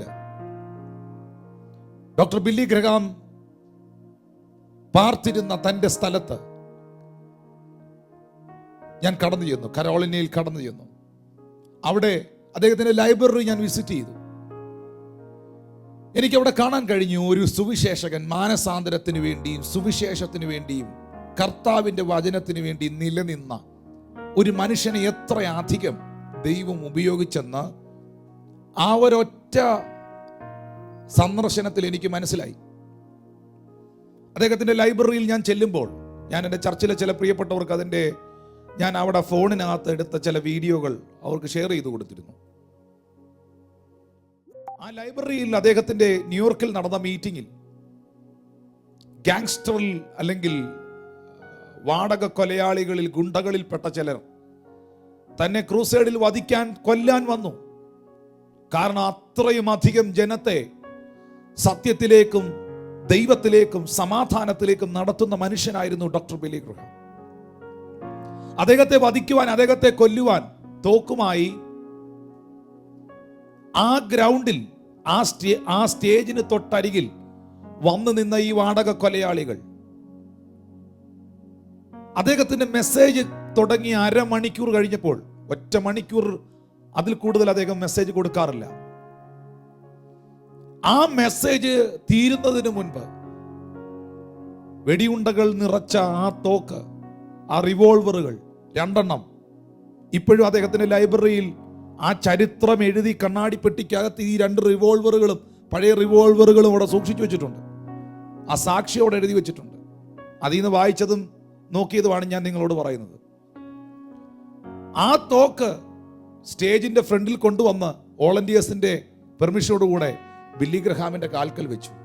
എന്നിട്ട് പറഞ്ഞു, ഞങ്ങൾക്ക് യേശുവിനെ അറിഞ്ഞുകൂടാത്തവരായിരുന്നു, ഞങ്ങൾ വാടക കൊലയാളികളായിരുന്നു, ഞങ്ങൾ നിങ്ങളെ കൊല്ലാൻ വേണ്ടി ഇന്നിവിടെ വന്നതാണ്. പക്ഷെ നിങ്ങളുടെ സന്ദേശം അരമണിക്കൂർ കഴിഞ്ഞപ്പോൾ, മാനസാന്തരത്തെക്കുറിച്ചുള്ള സന്ദേശം ഞാൻ കേട്ട് കഴിഞ്ഞപ്പോൾ ഞങ്ങൾക്ക് അനുതാപം ഉണ്ടായി, ഞങ്ങളുടെ ഹൃദയത്തിൽ ഭയങ്കര വിഷമമുണ്ടായി, ഞങ്ങൾ പാപികളാന്നുള്ള തോന്നൽ ഞങ്ങൾക്കുണ്ടായി. അതുകൊണ്ട് ഞങ്ങൾക്ക് ഇനി റിവോൾവർ, തോക്ക് വേണ്ട, ഇത് നിങ്ങളുടെ മുമ്പിൽ ഞങ്ങൾ സമർപ്പിച്ച് ഞങ്ങൾക്ക് യേശുവിനെ വേണം. അവർ കർത്താവിനെ സ്വീകരിച്ചു. പ്രിയപ്പെട്ടവരെ, യഥാർത്ഥമായ മാനസാന്തരത്തിൻ്റെ യഥാർത്ഥമായ ദൈവിക സന്ദേശം കൊടുക്കുന്ന, ദൈവവചനത്തിൽ നിന്ന് സംസാരിക്കുന്ന ദൈവപുരുഷന്മാരുടെ മുമ്പിൽ തോക്ക് കൊണ്ടുവച്ച് കൊല്ലാൻ വന്നവർ നമസ്കരിച്ചു പോകുന്ന സാഹചര്യങ്ങൾ ഉണ്ടായിട്ടുണ്ട്. അത് സ്വയരക്ഷയ്ക്കായി തോക്കുമായിട്ട് നടക്കുന്ന ദൈവദാസന്മാർ തിരിച്ചറിഞ്ഞാൽ വളരെ നല്ലത്. Praise God. മാനസാന്തരം എന്ന ആ ശുശ്രൂഷയുടെ ആഴം, ആ വചനത്തിന്റെ ആഴം എത്ര വലുതാണെന്നറിയാവോ? Praise God. നമ്മുടെ കർത്താവായ യേശു ക്രിസ്തുവിനെ സ്നാനപ്പെടുത്തിയത് യോഹന്നാൻ സ്നാപകനാണ്, ജോൺ ദി ബാപ്റ്റിസ്റ്റ്. ഈ ലൈവില് ഞാനിപ്പോൾ വളരെയധികം ഇന്ന് ശ്രദ്ധിക്കുന്നൊരു കാര്യമുണ്ട് കേട്ടോ. ഈ മാനസാന്തരത്തെക്കുറിച്ചും കർത്താവിലേക്ക് മടങ്ങി വരിക എന്നൊക്കെ പറഞ്ഞാൽ ചിരിക്കുന്ന ചെറുപ്പക്കാരെ ഞാൻ കണ്ടിട്ടുണ്ട്. പൊട്ടന്മാരെ കൂട്ടി ചിരിക്കുന്ന, ഇതൊക്കെ കേൾക്കുമ്പം ഇതൊക്കെ ഒരു കോമഡിയാണെന്ന് ചിന്തിക്കുന്ന ചെറുപ്പക്കാരെ ഞാൻ കണ്ടിട്ടുണ്ട്. സത്യം പറഞ്ഞാൽ യൗവനക്കാരാ, നീ അറിയുന്നില്ല. നിന്റെ യൗവനപ്രായത്തിൽ നീ സന്തോഷിച്ചോ, നീ ആനന്ദിച്ചോ, നിനക്ക് ഇഷ്ടമുള്ള വഴിയിലൊക്കെ നടന്നോ. പക്ഷേ ദുർദിവസങ്ങൾ വരും എന്ന് നീ അറിയുക. അതുകൊണ്ട് ജ്ഞാനിയിൽ ജ്ഞാനിയായ സോളമൻ, രാജാവായ മനുഷ്യൻ പറയുന്നു, നിന്റെ യൗവന പ്രായത്തിൽ നിന്റെ സ്രഷ്ടാവിനെ നീ ഓർത്തുകൊള്ളുക. Thank you Lord Jesus, thank you Lord Jesus. മാനസാന്തരവും രക്ഷയും ദൈവവചനവും ഒക്കെ ഫലിതങ്ങൾ ചേർത്ത് കോമഡികൾ കുത്തിത്തിരികി തമാശ രൂപത്തിൽ പ്രസംഗിച്ച്, ഇന്ന് ഇതൊക്കെ പ്രസംഗിക്കുമ്പോൾ ഇത് കോമഡി ഷോയാന്ന് ചിന്തിച്ചിരിക്കുക ആൾക്കാര്. പക്ഷെ കർത്താവ് എത്ര ഗൗരവമായിട്ട്, എത്ര സീരിയസ് ആയിട്ടാണ് ഈ വിഷയം പറഞ്ഞത്. അല്ലല്ല, മാനസാന്തരപ്പെടാഞ്ഞാൽ നിങ്ങളും അതുപോലെ നശിച്ചു പോകുമെന്ന്. ആമേൻ. എന്നെ കാണുന്ന, എന്നെ കേൾക്കുന്ന വാത്സല്യ ദൈവത്തിന്റെ ജനമേ, പ്രിയപ്പെട്ട സഹോദരങ്ങളെ, യേശു ക്രിസ്തുവിനെ സ്നാനപ്പെടുത്തിയ, യേശുവിന് മുമ്പ് വഴിയൊരുക്കുവാൻ ഈ ഭൂമിയിൽ വന്ന യോഹന്നാൻ സ്നാപകന്റെ പ്രസംഗ വിഷയം എന്നായിരുന്നു നമ്മൾ പഠിക്കണം. നമ്മൾ ഓരോരുത്തരെയും ശ്രദ്ധിക്കുമ്പോൾ അവർക്ക് അവരുടേതായ ചില സബ്ജക്റ്റുകൾ ഉണ്ടായിരുന്നു. ഈ കാലഘട്ടത്തിൽ ജീവിച്ചിരിക്കുന്ന അഭിഷിക്തന്മാരെ നിങ്ങളൊന്ന് സൂക്ഷിച്ചു നോക്കിയേ. അവർക്ക് അവരുടേതായ ചില സബ്ജക്റ്റുകളുണ്ട്. അവർ അതിനകത്ത് ഫോക്കസ്ഡ് ആണ്. പരിശുദ്ധാത്മാവിനെ കുറിച്ച് മാത്രം പഠിപ്പിക്കുന്നവരുണ്ട്. അവരെഴുതുന്ന ബുക്കും പരിശുദ്ധാത്മാവിനെ കുറിച്ചാണ്. അവർ പഠിപ്പിക്കുന്ന പ്രസംഗവും പരിശുദ്ധാത്മാവിനെ കുറിച്ചാണ്. സാമ്പത്തിക അനുഗ്രഹങ്ങളെ കുറിച്ച് സംസാരിക്കുന്നവരുണ്ട്. അവർ എഴുതുന്ന പുസ്തകവും സാമ്പത്തിക അനുഗ്രഹമാണ്. അവരുടെ പഠിപ്പിക്കലും സാമ്പത്തിക അനുഗ്രഹമാണ്. കർത്താവിൻ്റെ മടങ്ങിവരവിനെ കുറിച്ചും ന്യായവിധികളെക്കുറിച്ചും യേശുക്രിസ്തുവിന്റെ പുനരാഗമനത്തെക്കുറിച്ചും ഉൽപ്രാവണത്തെക്കുറിച്ചും ഒക്കെ വെളിപ്പാട് ലഭിച്ച ദൈവദാസന്മാരുണ്ട്. അവർ അതിൽ ഫോക്കസ്ഡ് ആണ്. അവർ ഏത് സ്ഥലത്ത് ഏത് മീറ്റിങ്ങിന് വിളിച്ചാലും അവർക്ക് അതേ വരുള്ളൂ. കാരണം ആ വെളിപ്പാടിലാണ് അവർ നിൽക്കുന്നത്. കർത്താവിന് ഞാൻ നന്ദി പറയുന്നു, അനുഗ്രഹീതരായ ദൈവഭൃത്യന്മാരെ ഓർത്ത്. പക്ഷേ യോഹന്നാൻ സ്നാപകന്റെ പ്രസംഗ വിഷയം എന്നായിരുന്നു? യോഹന്നാൻ സ്നാപകൻ തന്റെ ശുശ്രൂഷ കാലഘട്ടത്തിൽ പ്രസംഗിച്ചത് എന്തായിരുന്നു? ഒന്ന് വായിച്ചേക്കാം നമുക്ക്. മത്തായിയുടെ സുവിശേഷം 3-ാം അധ്യായം 1-2 വാക്യങ്ങൾ എഴുതിയിരിക്കുന്നു. ആ കാലത്ത് യോഹന്നാൻ സ്നാപകൻ വന്നു, യഹൂദ മരുഭൂമിയിൽ പ്രസംഗിച്ചു, സ്വർഗരാജ്യം സമീപിച്ചിരിക്കയാൽ മാനസാന്തരപ്പെടുവീൻ എന്ന് പറഞ്ഞു. അപ്പോ യേശു ക്രിസ്തുവിനെ, സാക്ഷാൽ ദൈവപുത്രനായ ക്രിസ്തുവിനെ സ്നാനപ്പെടുത്തിയ, ബാപ്റ്റിസം കൊടുത്ത, സക്രിയ അബിയാക്കൂറിന്റെ നിയമപ്രകാരം ആലയത്തിൽ ശുശ്രൂഷ ചെയ്ത സക്രിയ പുരോഹിതന്റെയും എലിസബത്തിന്റെയും പ്രാർത്ഥിച്ച് ലഭിച്ച, ദൈവം പേരിട്ട, യോഹന്നാൻ എന്നുള്ള പേരിട്ടത് മത്തായിച്ചനും ചിന്നമാമയല്ല, എലിസബത്ത് അല്ല, യോഹന്നാൻ അല്ല, അല്ലെങ്കിൽ സക്രിയാവല്ല. വേദപുസ്തകത്തിൽ പുതിയ നിയമത്തിനകത്ത് 2 വ്യക്തികൾക്ക് സ്വർഗത്തിലെ ദൈവം ദൂതനെ വിട്ട് പേരിട്ടിട്ടുള്ളൂ. ഒന്ന്, അവൻ മനുഷ്യരെ അവരുടെ പാപങ്ങളിൽ നിന്ന് രക്ഷിപ്പാനിരിക്കെ കൊണ്ട് അവന് യേശു എന്ന് പേർ വിളിക്കണം, നമ്മുടെ കർത്താവിനെ കുറിച്ച്. 2, സക്രിയാവിനോട് പറഞ്ഞു അവന് യോഹന്നാൻ എന്ന് പേർ വിളിക്കണം, യോഹന്നാനെ കുറിച്ച്. അതുകൊണ്ടാണ് യേശു ക്രിസ്തു പറഞ്ഞത്, സ്ത്രീകളിൽ നിന്ന് ജനിച്ചവരിൽ യോഹന്നാനേക്കാൾ വലിയവനായ ആരുമില്ല എന്ന്. സ്വർഗം പേരിട്ട മനുഷ്യനാണ് യോഹന്നാൻ സ്നാപകൻ, സ്നാപക യോഹന്നാൻ. സ്നാനപ്പെടുത്തിയത് കൊണ്ടാണ് സ്നാപക യോഹന്നാൻ നാം പറയുന്നത്. ഹല്ലേലൂയ. വേദപുസ്തകത്തിനകത്ത് യോഹന്നാന്റെ സന്ദേശം, സ്വർഗരാജ്യം സമീപിച്ചിരിക്കയാൽ മാനസാന്തരപ്പെടുവിനെന്ന് പറഞ്ഞു. മാനസാന്തരത്തിന് യോഗ്യമായ ഫലം കായ്പിൻ 8-ാമത്തെ വാക്യത്തിൽ പറഞ്ഞിരിക്കുകയാണ്. ഇത് യോഹന്നാൻ സ്നാപകന്റെ പ്രസംഗ വിഷയ, പ്രിയപ്പെട്ടവരെ. അപ്പൊ മാനസാന്തരപ്പെട്ടാൽ ബൈബിൾ പറയുന്നു അവൻ സ്വർഗരാജ്യത്തിന്റെ അവകാശിയാകും. 2, മാനസാന്തരപ്പെട്ടവൻ ഈ ഭൂമിയിൽ ജീവിക്കുമ്പോൾ അവനിൽ മാനസാന്തരത്തിന്റെ, റിപ്പന്റൻസിന്റെ ഫ്രൂട്ട് അവനിൽ ഉണ്ടാകും. അല്ലാതെ ഒരു യോഗത്തിൽ വന്ന് കൈവെക്കുന്നതോ കൈ അടിക്കുന്നതോ ഒരു പ്രത്യേക നിലയിലുള്ള വസ്ത്രം ധരിക്കുന്നതോ മാത്രമല്ല മാനസാന്തരം. അതിനൊരു ഫ്രൂട്ടുണ്ട്, ഒരു ഫലമുണ്ട്. അത് പുറപ്പെട്ടു വരുന്ന ഒന്നാണ്. അതൊരു ഞായറാഴ്ചയോ വെള്ളിയാഴ്ചയോ മാത്രം ഒരു പാസ്റ്റർ മുമ്പിൽ, ഒരു പുരോഹിതന്റെ മുൻപിൽ, ഒരു ഉപദേശിയുടെ മുമ്പിൽ കാട്ടിക്കൂട്ടുന്ന കോപ്രായങ്ങളല്ല, അഭിനയ ആത്മീയതയുമല്ല. ഹല്ലേലൂയ. അതൊരു ഫ്രൂട്ടാണ്. ആ ഫ്രൂട്ട് ആ വ്യക്തിയിൽ ഉണ്ടാകും. അതുകൊണ്ട് യോഹന്നാൻ പറഞ്ഞു, സ്വർഗരാജ്യം സമീപിച്ചിരിക്കയാൽ മാനസാന്തരപ്പെടുവീൻ.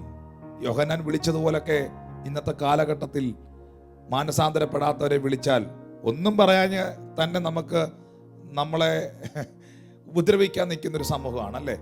പക്ഷെ അന്നത്തെ കാലത്ത് യോഹന്നാൻ റിപ്പന്റഡ് ആകാത്തവരെ വിളിച്ചത് സർപ്പസന്തതി എന്ന. സർപ്പസന്തതി എന്ന് പറഞ്ഞാൽ എന്നാ? പിശാചിന്റെ മക്കളെ എന്നാ വിളിച്ചത്. യേശു കർത്താവ് അത് പറഞ്ഞു കേട്ടോ. ദൈവസന്തതിയായവൻ ദൈവവചനം കേൾക്കുന്നു. അതിന്റെ അർത്ഥം എന്നാ? സാത്താന്റെ സന്തതി അത് കേൾക്കുകയല്ലെന്ന അതിന്റെ അർത്ഥം. ദൈവസന്തതിയായവനെ ദൈവവചനം കേൾക്കുള്ളൂ.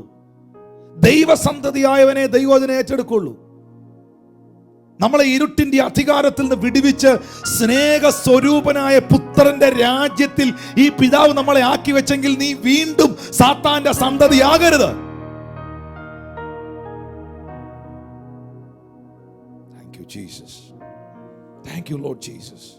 യോഹന്നാന്റെ പ്രസംഗ വിഷയം മാനസാന്തരപ്പെടുക മാത്രമല്ല, മാനസാന്തരത്തിന് യോഗ്യമായ ഫലം കായ്ക്കുക. സ്തോത്രം. യേശുക്രിസ്തു യോഹന്നാന്റെ കൈക്കീഴിൽ സ്നാനപ്പെട്ട്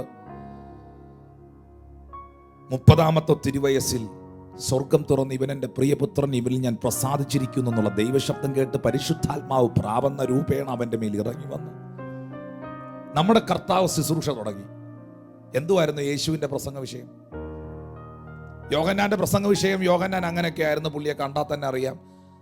ഒട്ടകത്തിൻ്റെ രോമം കൊണ്ടുള്ള വസ്ത്രം ധരിച്ച് വെട്ടിക്കിളിയും കാട്ടുതേനും ഒക്കെ കഴിച്ച് ആരോടും വലിയ ബന്ധങ്ങളൊന്നുമില്ലാതെ വളരെ റഫായ ഒരു പേഴ്സൺ ആയിരുന്നു പുള്ളി. അതുകൊണ്ടാണ് പുള്ളി അത് പ്രസംഗിച്ചത്. യേശു ഭയങ്കര സോഫ്റ്റ് ആണല്ലോ, അല്ലേ? സ്വീറ്റ് ആണല്ലോ. എന്തുവായിരുന്നു യേശുവിൻ്റെ പ്രസംഗ വിഷയം? മർക്കോസ് 1:15 കാലം തികഞ്ഞു, ദൈവരാജ്യം സമീപിച്ചിരിക്കുന്നു, മാനസാന്തരപ്പെട്ട് സുവിശേഷത്തിൽ വിശ്വസിപ്പീൻ. ഇതല്ലായിരുന്നോ യേശുവിന്റെ പ്രസംഗ വിഷയം?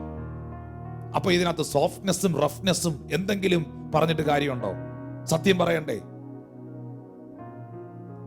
യോഹന്നാൻ റഫായത് കൊണ്ടാണ് അങ്ങനെ പ്രസംഗിച്ചതെന്ന് ഒരു കൂട്ടർ.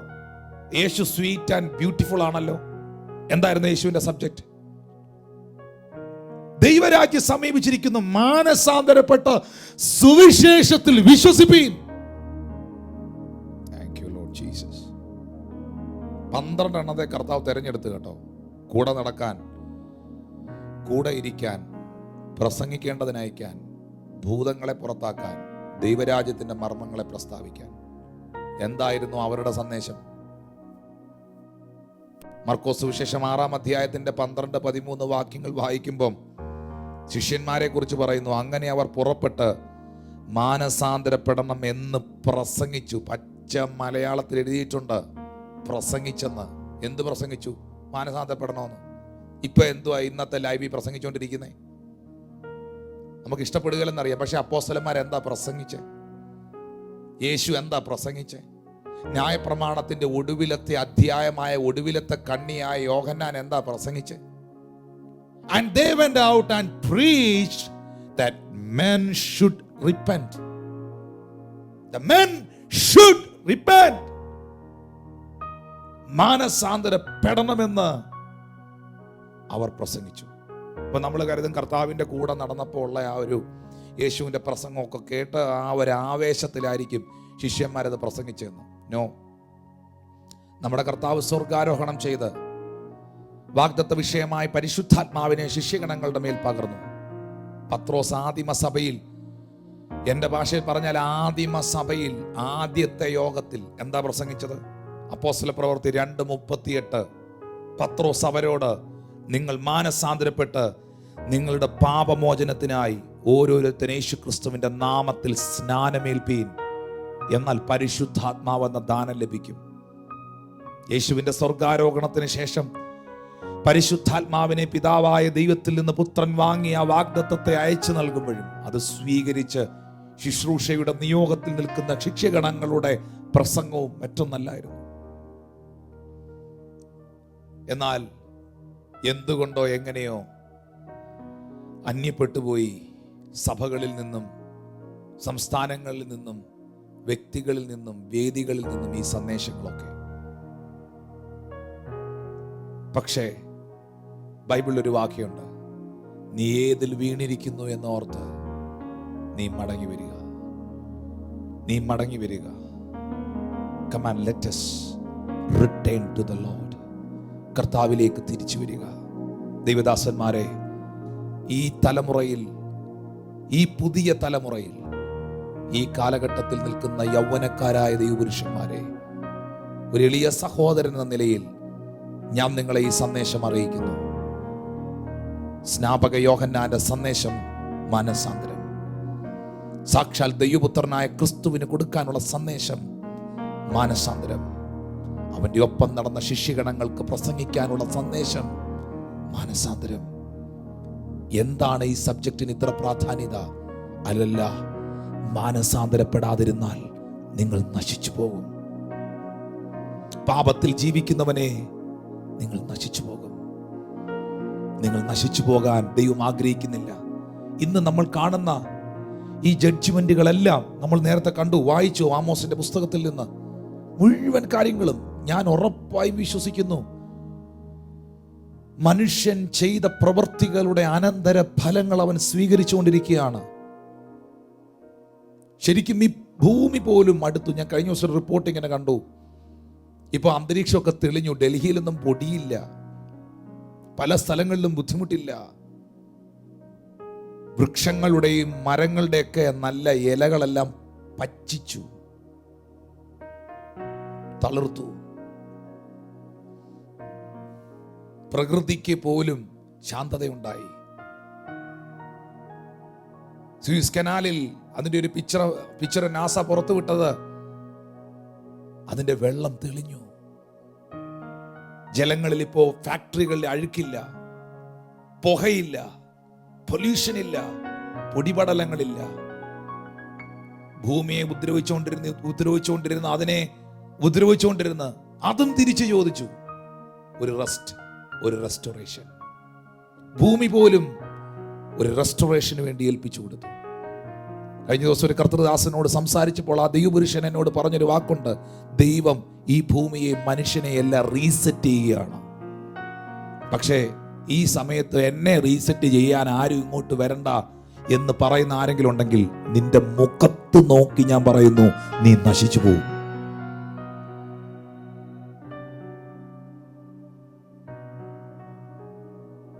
നീ നശിച്ചു പോകും. Come on, let us return to the Lord. Thank you, Holy Spirit of God. ഈ പുതിയ നിയമഭാഗം ഞാൻ അതുകൂടെ പറഞ്ഞ് ഇന്ന് ലൈവ് സർവീസിൽ പ്രാർത്ഥിച്ച് അവസാനിപ്പിക്കുകയാണ്. ഈ പുതിയ നിയമഭാഗത്ത് യോഹന്നാൻ തുടങ്ങി ആരംഭിക്കുന്ന സന്ദേശമാണ് സ്നാപക യോഹന്നാൻ തുടങ്ങി. അങ്ങനെ പറഞ്ഞാലേ മനസ്സിലാവും. സ്നാപക യോഹന്നാൻ തുടങ്ങി ആരംഭിക്കുന്ന സന്ദേശമാണ് റിപ്പന്റഡ് ആകുക, ആ മാനസാന്തരത്തിന്റെ ഫലം ഉണ്ടാകുക എന്നുള്ളത്. അത് യേശു കർത്താവ് തുടർന്ന് പ്രസംഗിച്ചു. അപ്പോസ്തലന്മാർ യേശു ക്രിസ്തു ഭൂമിയിൽ ശുശ്രൂഷിച്ച കാലഘട്ടത്തിൽ പ്രസംഗിച്ചു. വീണ്ടും കർത്താവ് മരിച്ചടക്കപ്പെട്ട് ഉയർത്തെഴുന്നേറ്റ് സ്വർഗാരോഹണം ചെയ്ത് കഴിഞ്ഞ് പരിശുദ്ധാത്മാവ് ഈ ഭൂമിയിൽ വന്നു കഴിഞ്ഞും പ്രസംഗിച്ചു. ഇനി ശ്രദ്ധിക്കേണ്ട ഒരു കാര്യം, പിന്നെ അങ്ങോട്ട് സഭയുടെ യാത്രയാണ്. ഇപ്പോഴും ചർച്ച് റണ്ണിങ്ങിലാണ്. എന്നാൽ ഇതിനൊരു ഒടുക്കമുണ്ട്. തുടക്കമുണ്ടെങ്കിൽ ഒരു ഒടുക്കമുണ്ട്. പുതിയ നിയമത്തിൽ മാനസാന്തരപ്പെടണം എന്നുള്ള ആഹ്വാനത്തിൽ ആരംഭിച്ച തിരുവെഴുത്ത് അവസാനിച്ചു നിൽക്കുന്നത് പുതിയ നിയമത്തിലെ ഏക പ്രവചന പുസ്തകമായ വെളിപ്പാട് പുസ്തകത്തിലാണ്. ആ വെളിപ്പാട് പുസ്തകത്തിൽ 7 സഭകളോട് ദൂതൻ പറയുന്ന ആലോചനയുണ്ട്. എന്തിനോടാ? സഭകളോട്. സഭകളോട്. അതേത് സഭയാ പാസ്റ്റർ? ഞങ്ങളുടെ സഭയാണോ? സഭകളോട്. സഭകളോട്. ആ സഭ 7 സഭ, 7 വിളക്കാകുന്ന 7 സഭ, 7 പൊന്നില വിളക്കുകളുടെ നടുവിൽ നിലയങ്കി ധരിച്ചവനായി, വെള്ളോട്ടിന് സദൃശ്യമായ കാലുകളുള്ള, മാറത്ത് പൊൻകച്ച കെട്ടിയ, അഗ്നിജ്വാലയ്ക്കൊത്ത കണ്ണുള്ള, പെരുവെള്ളത്തിന് ഇരച്ചിൽ പോലെ ശബ്ദമുയർത്തി സംസാരിക്കുന്ന, ന്യായം വിധിക്കുന്ന ന്യായാധിപനായ ക്രിസ്തുവിനെ നിങ്ങൾക്ക് അവിടെ കാണാം. രാജാതിരാജാവും കർത്താതി കർത്താവുമായവനെ നിങ്ങൾക്ക് അവിടെ കാണാം. ആദ്യനും അന്ത്യനുമായവനെ നിങ്ങൾക്ക് അവിടെ കാണാം. നിന്റെ പ്രയത്നവും സഹിഷ്ണുതയും കൊള്ളരുതാത്തവരെ നിനക്ക് സഹിച്ചുകൂടാഞ്ഞതും, അപ്പോസ്തലന്മാരല്ലാതിരിക്കെ തങ്ങൾ അപ്പോസ്തലന്മാരെന്ന് പറയുന്നവരെ നീ പരീക്ഷിച്ച് കള്ളന്മാരെന്ന് കണ്ടതും, നിനക്ക് സഹിഷ്ണുതയും എൻ്റെ നാമനിമിത്തം സഹിച്ചതും തളർന്നു പോകാഞ്ഞതും ഒക്കെ ഞാൻ അറിയുന്നു. മക്കളെ, നിങ്ങൾ സഹിച്ചതെല്ലാം ഞാൻ അറിയുന്നു. നിങ്ങൾ വിശ്വാസത്തിൽ ഇറങ്ങി വന്നത് ഞാൻ അറിയുന്നു. നാട്ടുകാരിൽ നിന്ന്, പാരമ്പര്യത്തിൽ നിന്ന്, മനുഷ്യരിൽ നിന്ന്, സമുദായത്തിൽ നിന്ന്, സമൂഹത്തിൽ നിന്ന് നിങ്ങൾ അനുഭവിച്ച എല്ലാ നിന്ദകളും കഷ്ടതകളും ഞാൻ അറിയുന്നു. അതിൻ്റെ നടുവിലും ഈ നിന്ദയുടെയും പഴിയുടെയും കഷ്ടതയുടെയും എതിർപ്പിൻ്റെയും വെല്ലുവിളികളുടെയും അകത്തുനിന്നും പുറത്തുനിന്നും വന്ന യുദ്ധത്തിൻ്റെയും നടുവിൽ നീ തളർന്നു പോകാതെ എനിക്ക് വേണ്ടി നിന്നത് ഞാൻ അറിയുന്നു. പക്ഷേ എങ്കിലും ഇതെല്ലാം ഉണ്ടെങ്കിലും ഇപ്പോൾ നീ എൻ്റെ സന്നിധിയിൽ നിൽക്കുമ്പോൾ എഫെസോസിലെ സഭയെ, അല്ലെങ്കിൽ നമ്മളോട് കർത്താവ് പറയുന്നു, മകനെ മകളെ, നിന്റെ ആദ്യ സ്നേഹം വിട്ട് കളഞ്ഞെന്നൊരു കുറ്റം നിന്നെക്കുറിച്ച് എനിക്ക് പറയാനുണ്ട്. ദൈവം പറയുന്നത് ശരിയാണോ? അങ്ങനെ ഒരു കുറവ് നമ്മളിലുണ്ടോ? കർത്താവിനെ അറിഞ്ഞ കാലഘട്ടത്തിൽ, അവനെ അനുഗമിച്ച കാലഘട്ടങ്ങളിൽ, അവനെ സേവിക്കുവാനായി പുസ്തകവും നെഞ്ചോട് ചേർത്ത് പിടിച്ചിറങ്ങിയ കാലഘട്ടങ്ങളിൽ ഏതെല്ലാം വെല്ലുവിളികൾ വന്നാലും എന്തെല്ലാം വന്നാലും കർത്താവിൻ പിൻപേ ഞാൻ ചെല്ലുമെന്ന് കൊച്ചു കുഞ്ഞുപദേശി പാടിയതുപോലെ ആ തീരുമാനം എടുത്തുകൊണ്ട് മുന്നേറിയ ഒരു സമയം നമുക്കുണ്ട്. ആദ്യ സ്നേഹം, ഫസ്റ്റ് ലവ്. ഹല്ലേലൂയ. അങ്ങനെ ഒരു കുറവ് പറയാനുണ്ടെന്ന് പറയുന്നു പ്രിയപ്പെട്ടവരെ. 5-ാമത്തെ വാക്യത്തിൽ കർത്താവ് എഫെസോസിലെ സഭയോട് പറയുന്നു, ഏതിൽ വീണിരിക്കുന്നു എന്ന് നീ ഓർത്ത് മാനസാന്തരപ്പെടുക. സഭ വീണിരിക്കുന്നു. അത് എഫെസോസിലെ സഭ, സഹിഷ്ണുതയുള്ള സഭ, വിവേചനവരമുള്ള സഭ, സത്യത്തെയും അസത്യത്തെയും തിരിച്ചറിയാൻ വിവേചനമുള്ള സഭ, അപ്പോസ്തലനെയും കള്ള അപ്പോസ്തലനെയും തിരിച്ചറിയാൻ വിവേചനമുള്ള സഭ, സഹിഷ്ണുതയുള്ള സഭ, പ്രതികൂലത്തിന്റെ നടുവിൽ തളർന്നു പോകാതെ പിടിച്ചു നിന്ന സഭ. ആ സഭയ്ക്കും വീഴ്ച പറ്റിയെന്നാ എഴുതിയിരിക്കുന്നേ. നീ ഏതിൽ വീണിരിക്കുന്നു എന്നോർത്ത് മാനസാന്തരപ്പെട്ട് ആദ്യത്തെ പ്രവൃത്തി ചെയ്യുക. ലോക്ക്ഡൗൺ എന്ന് മാറുന്നു എന്ന് തിരക്കുന്നതിന് മുൻപ്, സഭാ ഹോൾ എന്ന് തുറക്കുമെന്ന് അന്വേഷിക്കുന്നതിന് മുമ്പ്, ഇനി എന്നാ കീബോർഡും ഒക്കെ വെച്ച് കൈകൊട്ടി പാടാൻ പ്രാർത്ഥിക്കാൻ പറ്റുന്നേ, എന്നാ അടുത്ത കൺവെൻഷന് പോകാൻ പറ്റുന്നേ, എന്നാ അടുത്ത ഷോപ്പിങ്ങിന് പോകാൻ പറ്റുന്നേ, എന്നാ അടുത്ത ഫ്ലൈറ്റേ കയറാൻ പറ്റുന്നേ എന്ന് നീ സ്വപ്നം കാണുന്നതിന് ചിന്തിക്കുന്നതിന് മുൻപ്, ഈ സാഹചര്യത്തിൽ നീ എവിടെയാണ് വീണിരിക്കുന്നത് എന്ന് ഓർത്ത് മാനസാന്തരപ്പെട്ട് നിന്റെ ആദ്യത്തെ പ്രവൃത്തി ചെയ്യുക. അല്ല ഞാൻ വരികയും. അതൊരു യാഥാർത്ഥ്യ. ഇത് ലോകത്തോട് ഒരു സുവിശേഷകൻ എന്ന നിലയിൽ ഈ പുതിയ തലമുറയിലെ ദൈവദാസന്മാരോടും സമൂഹത്തോടും ഞാൻ അറിയിക്കുന്ന ഒരു സന്ദേശമാണ്. ദൈവം ഒരു പുതിയ ചാർട്ട് ഇടുകയാണ്. പെർഗമോസിലെ സഭയോട് എന്നാ പറഞ്ഞേ? 2-ാം അധ്യായത്തിന്റെ വെളിപ്പാട് 2:15-16, അവണ്ണം നിക്കലോവരുടെ ഉപദേശം കൈക്കൊള്ളുന്നവർ നിനക്കുണ്ട്. ആകയാൽ മാനസാന്തരപ്പെടുക, അല്ലാതിരുന്നാൽ ഞാൻ വേഗത്തിൽ വന്ന് എൻ്റെ വായിലെ വാള് കൊണ്ട് അവരോട് പോരാടും. ഞാൻ വായിച്ചു വിടുക കേട്ടോ, നാളെ ഇത് എക്സ്പ്ലെയിൻ ചെയ്യാം. പെർഗമോസിലെ സഭയോട് ദൈവം പറഞ്ഞത് നിക്കലോവ്യോപദേശം. അതെന്നാണെന്ന് അടുത്ത സെഷനിൽ പറയും. നിങ്ങളുടെ പക്കലുണ്ട്, മാനസാന്തരപ്പെടുക, അല്ലാതിരുന്നാൽ ഞാൻ വേഗത്തിൽ വന്ന് എൻ്റെ വായിലെ വാള് കൊണ്ട് അവരോട് പോരാടും. 3-ാമത്തെ സഭയായ ഥുയഥൈര സഭയോട് എന്നാ പറഞ്ഞേ? ഇതെല്ലാം സഭകളോടുള്ള ദൂതാണ്. വെളിപ്പാട് പുസ്തകം 2-ാം അധ്യായം 20 മുതലുള്ള വാക്യം ഒന്ന് നോക്കിയേ. വെളിപ്പാട് 2:20 മുതലുള്ള വാക്യം. എങ്കിലും താൻ പ്രവാചകി എന്ന് പറഞ്ഞ് ദുർനടപ്പാചരിപ്പാനും വിഗ്രഹാർപ്പിതം തിന്നാനും എന്റെ ദാസന്മാരെ ഉപദേശിക്കുകയും തെറ്റിച്ചു കളയുകയും ചെയ്യുന്ന ഇസബേൽ എന്ന സ്ത്രീയെ എനിക്കൊരു 3 സെഷൻ ഇതിനകത്ത് നിന്ന് പ്രസംഗിച്ചാലും സ്തോത്രം. എങ്കിലും പ്രവാചകി എന്ന് പറഞ്ഞ് ദുർനടപ്പാചരിക്കാനും ഇരിപ്പും മട്ടും ഭാവവും അഭിനയവും ശബ്ദവും ഒക്കെ പ്രവാചകിയാണെന്നാ. പക്ഷേ കയ്യിലിരിപ്പ് ദുർനടപ്പാ. സഭയ്ക്കകത്തുണ്ടെന്നാ വെളിപ്പാട് 2:20 എഴുതിയിരിക്കുന്നേ. ഇത് സഭയോടുള്ള ദൂതാ. ഉത്സവപ്പറമ്പിൽ നിൽക്കുന്നവനോടുള്ള ദൂതല്ല. പുറം പറമ്പിൽ നിൽക്കുന്നവനോടും സ്തോത്രം ചന്തയിൽ നിൽക്കുന്നവനോടുള്ള ദൂതല്ല.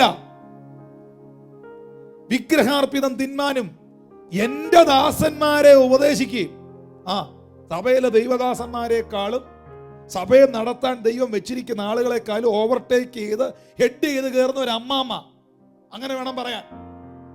സഭ നടത്തുന്ന അമ്മാമ്മ, അങ്ങനെ വേണം ഇതിനെ വ്യാഖ്യാനിക്കാൻ. ആ അമ്മാമ്മയ്ക്ക് ബൈബിൾ കൊടുത്തിരിക്കുന്ന പേരാണ് ഇസബേൽ. ആ സ്ത്രീയെ അനുവദിക്കുന്നു എന്നൊരു കുറ്റം നിന്നെ കുറിച്ച് പറയാനുണ്ട്. അത് ത്വയേതേര സഭയോട് ദൈവം പറഞ്ഞതാണ്. സ്തോത്രം, സ്തോത്രം, ഹല്ലേലൂയ. എന്നിട്ട് അടുത്ത വാക്യത്തിൽ കർത്താവ് പറയുകയാണ്, ഞാൻ അവൾക്ക്, ഈ ഇസബേലിന് മാനസാന്തരപ്പെടാൻ ദൈവം സമയം കൊടുത്തെന്ന്. അയ്യോ, എന്നാ ദൈവമായത്! അയ്യോ, പ്രൈസ് ഗോഡ്. ഈ കർത്താവ് എന്നാന്നേ, ഇസബേലിന് വരെ മാനസാന്തരപ്പെടാൻ ദൈവ സമയം കൊടുത്തു. സമയം കൊടുത്തിട്ടും ദുർനടപ്പ് വിട്ട് മാനസാന്തരപ്പെടാൻ അവർക്ക് മനസ്സില്ലായിരുന്നെന്ന്. 21-ാമത്തെ വാക്യം. ഞാൻ നേരത്തെ പറഞ്ഞില്ലേ, എനിക്ക് മനസ്സിലെന്ന് പറയുന്നവരുണ്ടെന്ന്. ദുർനടപ്പ് വിട്ട് മാനസാന്തരപ്പെടാൻ അവർക്ക് മനസ്സില്ലായിരുന്നു. അതുകൊണ്ട് എന്നാ സംഭവിച്ചു? 22-ാമത്തെ വാക്യം. ഞാൻ അവളുടെ കിടപ്പിലും അവളുമായി വ്യഭിചരിക്കുന്നവരെ അവളുടെ നടപ്പ് വിട്ട് മാനസാന്തരപ്പെടാതിരുന്നാൽ വലിയ കഷ്ടതയിൽ ആക്കിക്കളയും. കഷ്ടതയിലാകും. കർത്താവേ, ഞാൻ കഷ്ടതയിലാകുമല്ല, നിന്നെ ഞാൻ കഷ്ടതയിലാക്കും. അങ്ങനെ എഴുതിയിരിക്കുന്നത്.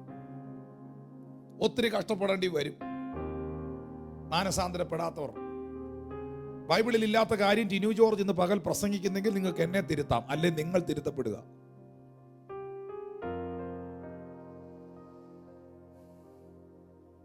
സ്തോത്രം.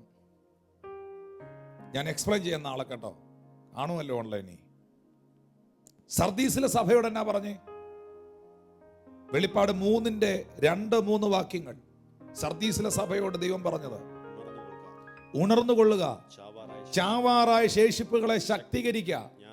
ഞാൻ നിന്റെ പ്രവൃത്തി എന്റെ ദൈവത്തിന്റെ സന്നിധിയിൽ പൂർണ്ണതയുള്ളതായി കണ്ടില്ല. ഈ 7 സഭകൾക്കും പ്ലസ് പോയിന്റ്സും ഉണ്ടായിരുന്നു കേട്ടോ. ഗുണവും ദോഷം ഉണ്ടായിരുന്നു. അത് രണ്ടും പറയും. അതാ പറഞ്ഞ, കുറച്ച് സമയം എടുത്ത് നമുക്ക് ഇത് പഠിക്കാം. ഉണർന്നുകൊള്ളുക, ചാവാറായ ശേഷിപ്പുകളെ ശക്തീകരിക്കുക. നമ്മളെ ഇപ്പം ഈ പ്രത്യേക സമയത്ത് നമ്മളെല്ലാവരും എടുത്ത് പ്രാർത്ഥിക്കുന്ന പറയുന്നൊരു വാക്യമായത്. കർത്താവേ, ഈ പ്രതിസന്ധിയൊക്കെ ഒന്ന് കഴിഞ്ഞ് കൊറോണ വൈറസൊക്കെ കഴിയുമ്പോൾ ഇതാ ചാവാറായ ശേഷിപ്പുകളെല്ലാം ശക്തീകരിക്കപ്പെടാൻ പോകുന്നു, എഴുന്നേക്കാൻ പോകുന്നു, എന്നെ ഉപയോഗിക്കണേ കർത്താവേ എന്ന് നമ്മൾ പ്രാർത്ഥിക്കുക. പക്ഷെ എൻ്റെ കൂട്ടത്തിൽ ഒരു സാധനോട് എഴുതിയിട്ടുണ്ട്, ഞാൻ നിന്റെ പ്രവൃത്തി എൻ്റെ ദൈവത്തിൻ്റെ സന്നിധിയിൽ പൂർണ്ണതയുള്ളതായിട്ട് കണ്ടില്ലെന്ന്. ചാവാറായ ശേഷിപ്പുകളെ എഴുന്നേൽപ്പിക്കാൻ പോകുന്നതിന് മുമ്പ്, വലിയ പരിപാടിയൊക്കെ പ്ലാൻ ചെയ്യാൻ പോകുന്നതിന് മുമ്പ് നിന്റെ പ്രവൃത്തിയും കൂടെ ഒന്ന് നന്നാക്കാൻ കർത്താവ് നിന്നെ അറിയിക്കുന്നു. സ്തോത്രം. നിന്റെ പ്രവൃത്തി എൻ്റെ ദൈവത്തിന്റെ സന്നിധിയിൽ പൂർണ്ണതയുള്ളതായി ഞാൻ കണ്ടില്ല. കാണട്ടെ സ്വർഗം, കാണട്ടെ സ്വർഗം. അത് ഇതുവരെ കണ്ടത് അവന്റെ കണ്ണിന് ഇമ്പമുള്ളതായിരുന്നില്ല, നിന്റെ കണ്ണിന് ഇമ്പമുള്ളതായിരുന്നെങ്കിൽ ഇനി കാണട്ടെ നിന്റെ നല്ല പ്രവർത്തികളെ. സ്വർഗസ്ഥനായ പിതാവ്, നിങ്ങളുടെ സ്വർഗീയ പിതാവ് സൽഗുണ സമ്പൂർണനായിരിക്കുന്നത് പോലെ നിങ്ങളും സൽഗുണ സമ്പൂർണരായിരിക്കുകയും. എന്താ ലവദോക്യ സഭയോട് പറഞ്ഞത്? 7 സഭകളോടുള്ള ദൂത. സഭകളോട് വീണ്ടും ആവർത്തിക്കുന്നു. 3:19 വെളിപ്പാട്. എനിക്ക് പ്രിയമുള്ളവരെയൊക്കെ ഞാൻ ശാസിക്കുകയും ശിക്ഷിക്കുകയും ചെയ്യുന്നു. ആകയാൽ ജാഗ്രതയുള്ളവനായിരിക്കുക, മാനസാന്തരപ്പെടുക. എൻ്റെ പ്രിയപ്പെട്ടവരെ, 7 സഭകളോടും ദൈവം പറയാൻ മടി കാണിക്കാഞ്ഞ, വിട്ടുപോകാഞ്ഞ ഒരു പദമുണ്ട്. എന്നാന്നറിയാമോ? മാനസാന്തരപ്പെടുക.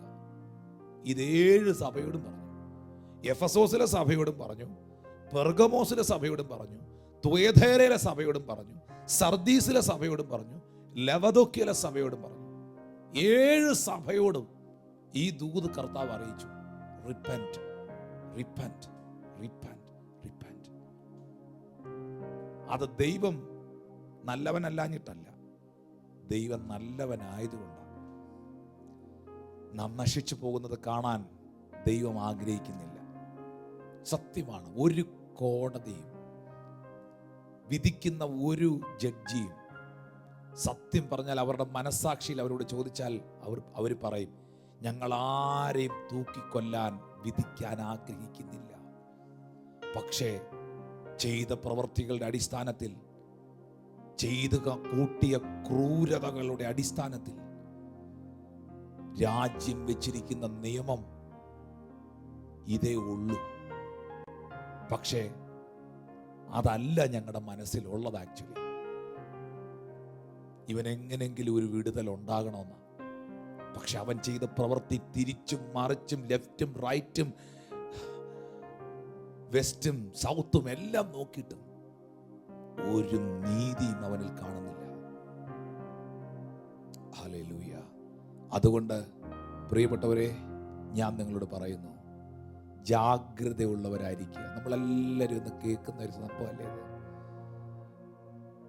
മുഖ്യമന്ത്രിമാരും ബഹുമാനരായ മുഖ്യമന്ത്രിമാരും രാഷ്ട്രീയ നേതാക്കന്മാരും TV പ്രോഗ്രാമുകളിലും ചാനലുകളിലും വാർത്താ ചാനലുകളിലും എല്ലാം കേൾക്കുന്നൊരു പദമല്ലേ, നീ ജാഗ്രതയുള്ളവനായിരിക്കാൻ. മാസ്ക് വെക്കണം, ഹാൻഡ് സാനിറ്റൈസർ ഉപയോഗിക്കണം, സോഷ്യൽ ഡിസ്റ്റൻസ് പാലിക്കണം, എല്ലാം ചെയ്യണം. രാജ്യത്തിൻ്റെ ഗവൺമെൻറ് നിയമങ്ങൾക്ക് നാം അനുസരിക്കുന്നവരായിരിക്കണം, ഉറപ്പായിട്ടും ആയിരിക്കണം. പക്ഷെ ഈ ജാഗ്രതയെക്കുറിച്ച് ആരെങ്കിലും ചിന്തിച്ചിട്ടുണ്ടോ? നീ ജാഗ്രതയുള്ളവനായിരിക്കാൻ. ഹല്ലേലൂയ. കർത്താവ് നമ്മളെ ശാസിക്കുകയും ശിക്ഷിക്കുകയും ചെയ്യുന്നത് അവനിലേക്ക് മടങ്ങി വരാനാ. നിന്റെ ദൈവത്തെ എതിരേൽപ്പാൻ നീ ഒരുങ്ങിക്കൊള്ളുക. ഒരു നിമിഷം നമ്മുടെ കണ്ണുകളെ ദൈവസന്നിധിയിൽ അടയ്ക്കാം. നമുക്ക് പ്രാർത്ഥിക്കാം. കർത്താവിൻ്റെ മുഖത്തേക്ക് നമ്മുടെ കണ്ണുകളെ ഒന്ന് ഉയർത്താം.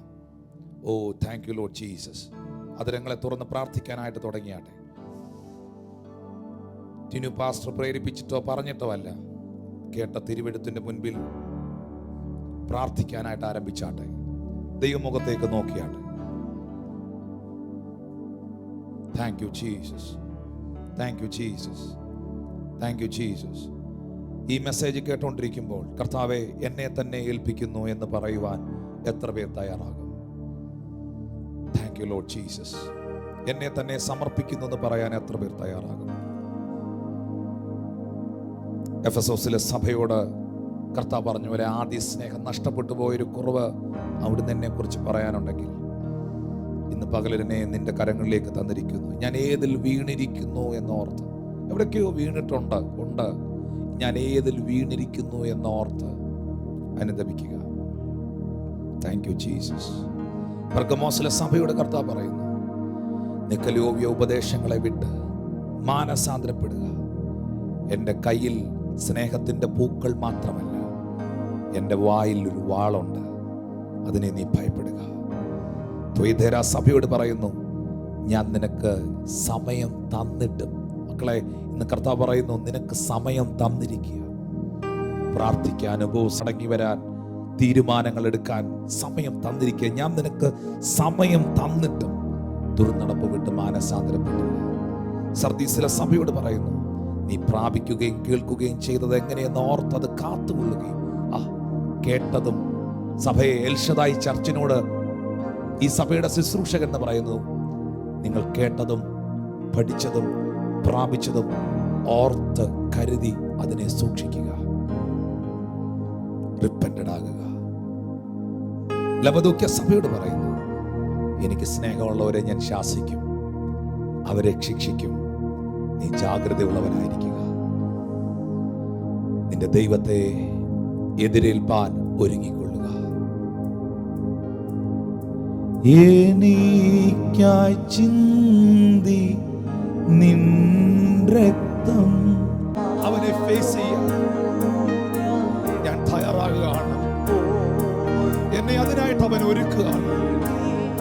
ഞാൻ അതിനായിട്ട് എന്നെ സമർപ്പിക്കുന്നു എന്നുള്ളവർ ആ കൈകളൊന്ന് ഉയർത്തിപ്പിടിച്ച്, ആയിരിക്കുന്ന സ്ഥലത്ത് ആ കരങ്ങളൊന്ന് ഉയർത്തിപ്പിടിച്ച്,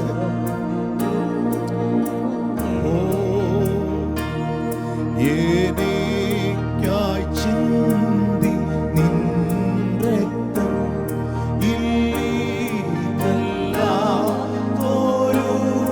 ന്യായം ഇപ്പോൾ നിൻ വിളി ഓർത്തു ദേവാ, നിൻ കൂട്ടി വരൂന്നേ.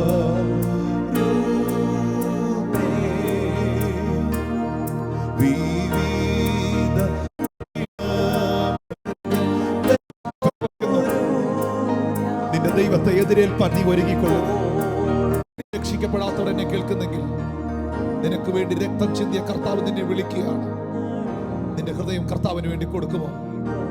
അല്ലല്ല, മാനസാന്തരപ്പെടാഞ്ഞാൽ നീ നശിച്ചു പോകും. നീ അനുഗ്രഹിക്കപ്പെടുവാൻ, നിങ്ങൾക്ക് നന്മയുണ്ടാകാൻ, നിങ്ങളുടെ കുടുംബം മാനിക്കപ്പെടുവാൻ, നിത്യതയുടെ തുറമുഖത്ത് നിത്യതയിൽ കർത്താവിനെ എതിരേൽപ്പാൻ, അവനെ ഫേസ് ചെയ്യാൻ നിന്റെ കാലുകൾക്ക് ബലവും നിന്റെ ഹൃദയത്തിന്റെ മനസ്സാക്ഷിയിൽ കുറ്റമില്ലാത്ത മനസ്സാക്ഷിയും ഉണ്ടാകണം. എന്റെ കൂടെ ചേർന്ന് പ്രാർത്ഥിക്കുമോ? കർത്താവായ യേശുവേ, ഞാനൊരു പാപിയാണെന്ന് സമ്മതിക്കുന്നു. എന്റെ ഹൃദയത്തെ ഞാൻ നിനക്ക് തരുന്നു. എന്റെ ജീവിതത്തെ ഞാൻ നിനക്കായി സമർപ്പിക്കുന്നു. ഞാൻ നിന്നിലേക്ക് മടങ്ങി വരുന്നു. നിന്റെ സാന്നിധ്യത്തിൽ എന്നെ ഏൽപ്പിക്കുന്നു. യേശുവേ, അവിടുന്ന് ക്രൂശിൽ എനിക്ക് വേണ്ടി മരിച്ചുവെന്നും അടക്കപ്പെട്ട് മൂന്നാം നാൾ ഉയർത്തെഴുന്നേറ്റുവെന്നും എന്റെ ഹൃദയം കൊണ്ട് വിശ്വസിക്കുന്നു. എന്റെ വായ കൊണ്ട് ഞാൻ ഏറ്റു പറയുന്നു. യേശുവേ, എന്റെ ജീവിതത്തെ ഞാൻ നിനക്കായി നൽകുന്നു. യേശുവിൻ നാമത്തിൽ തന്നെ. ആമേൻ.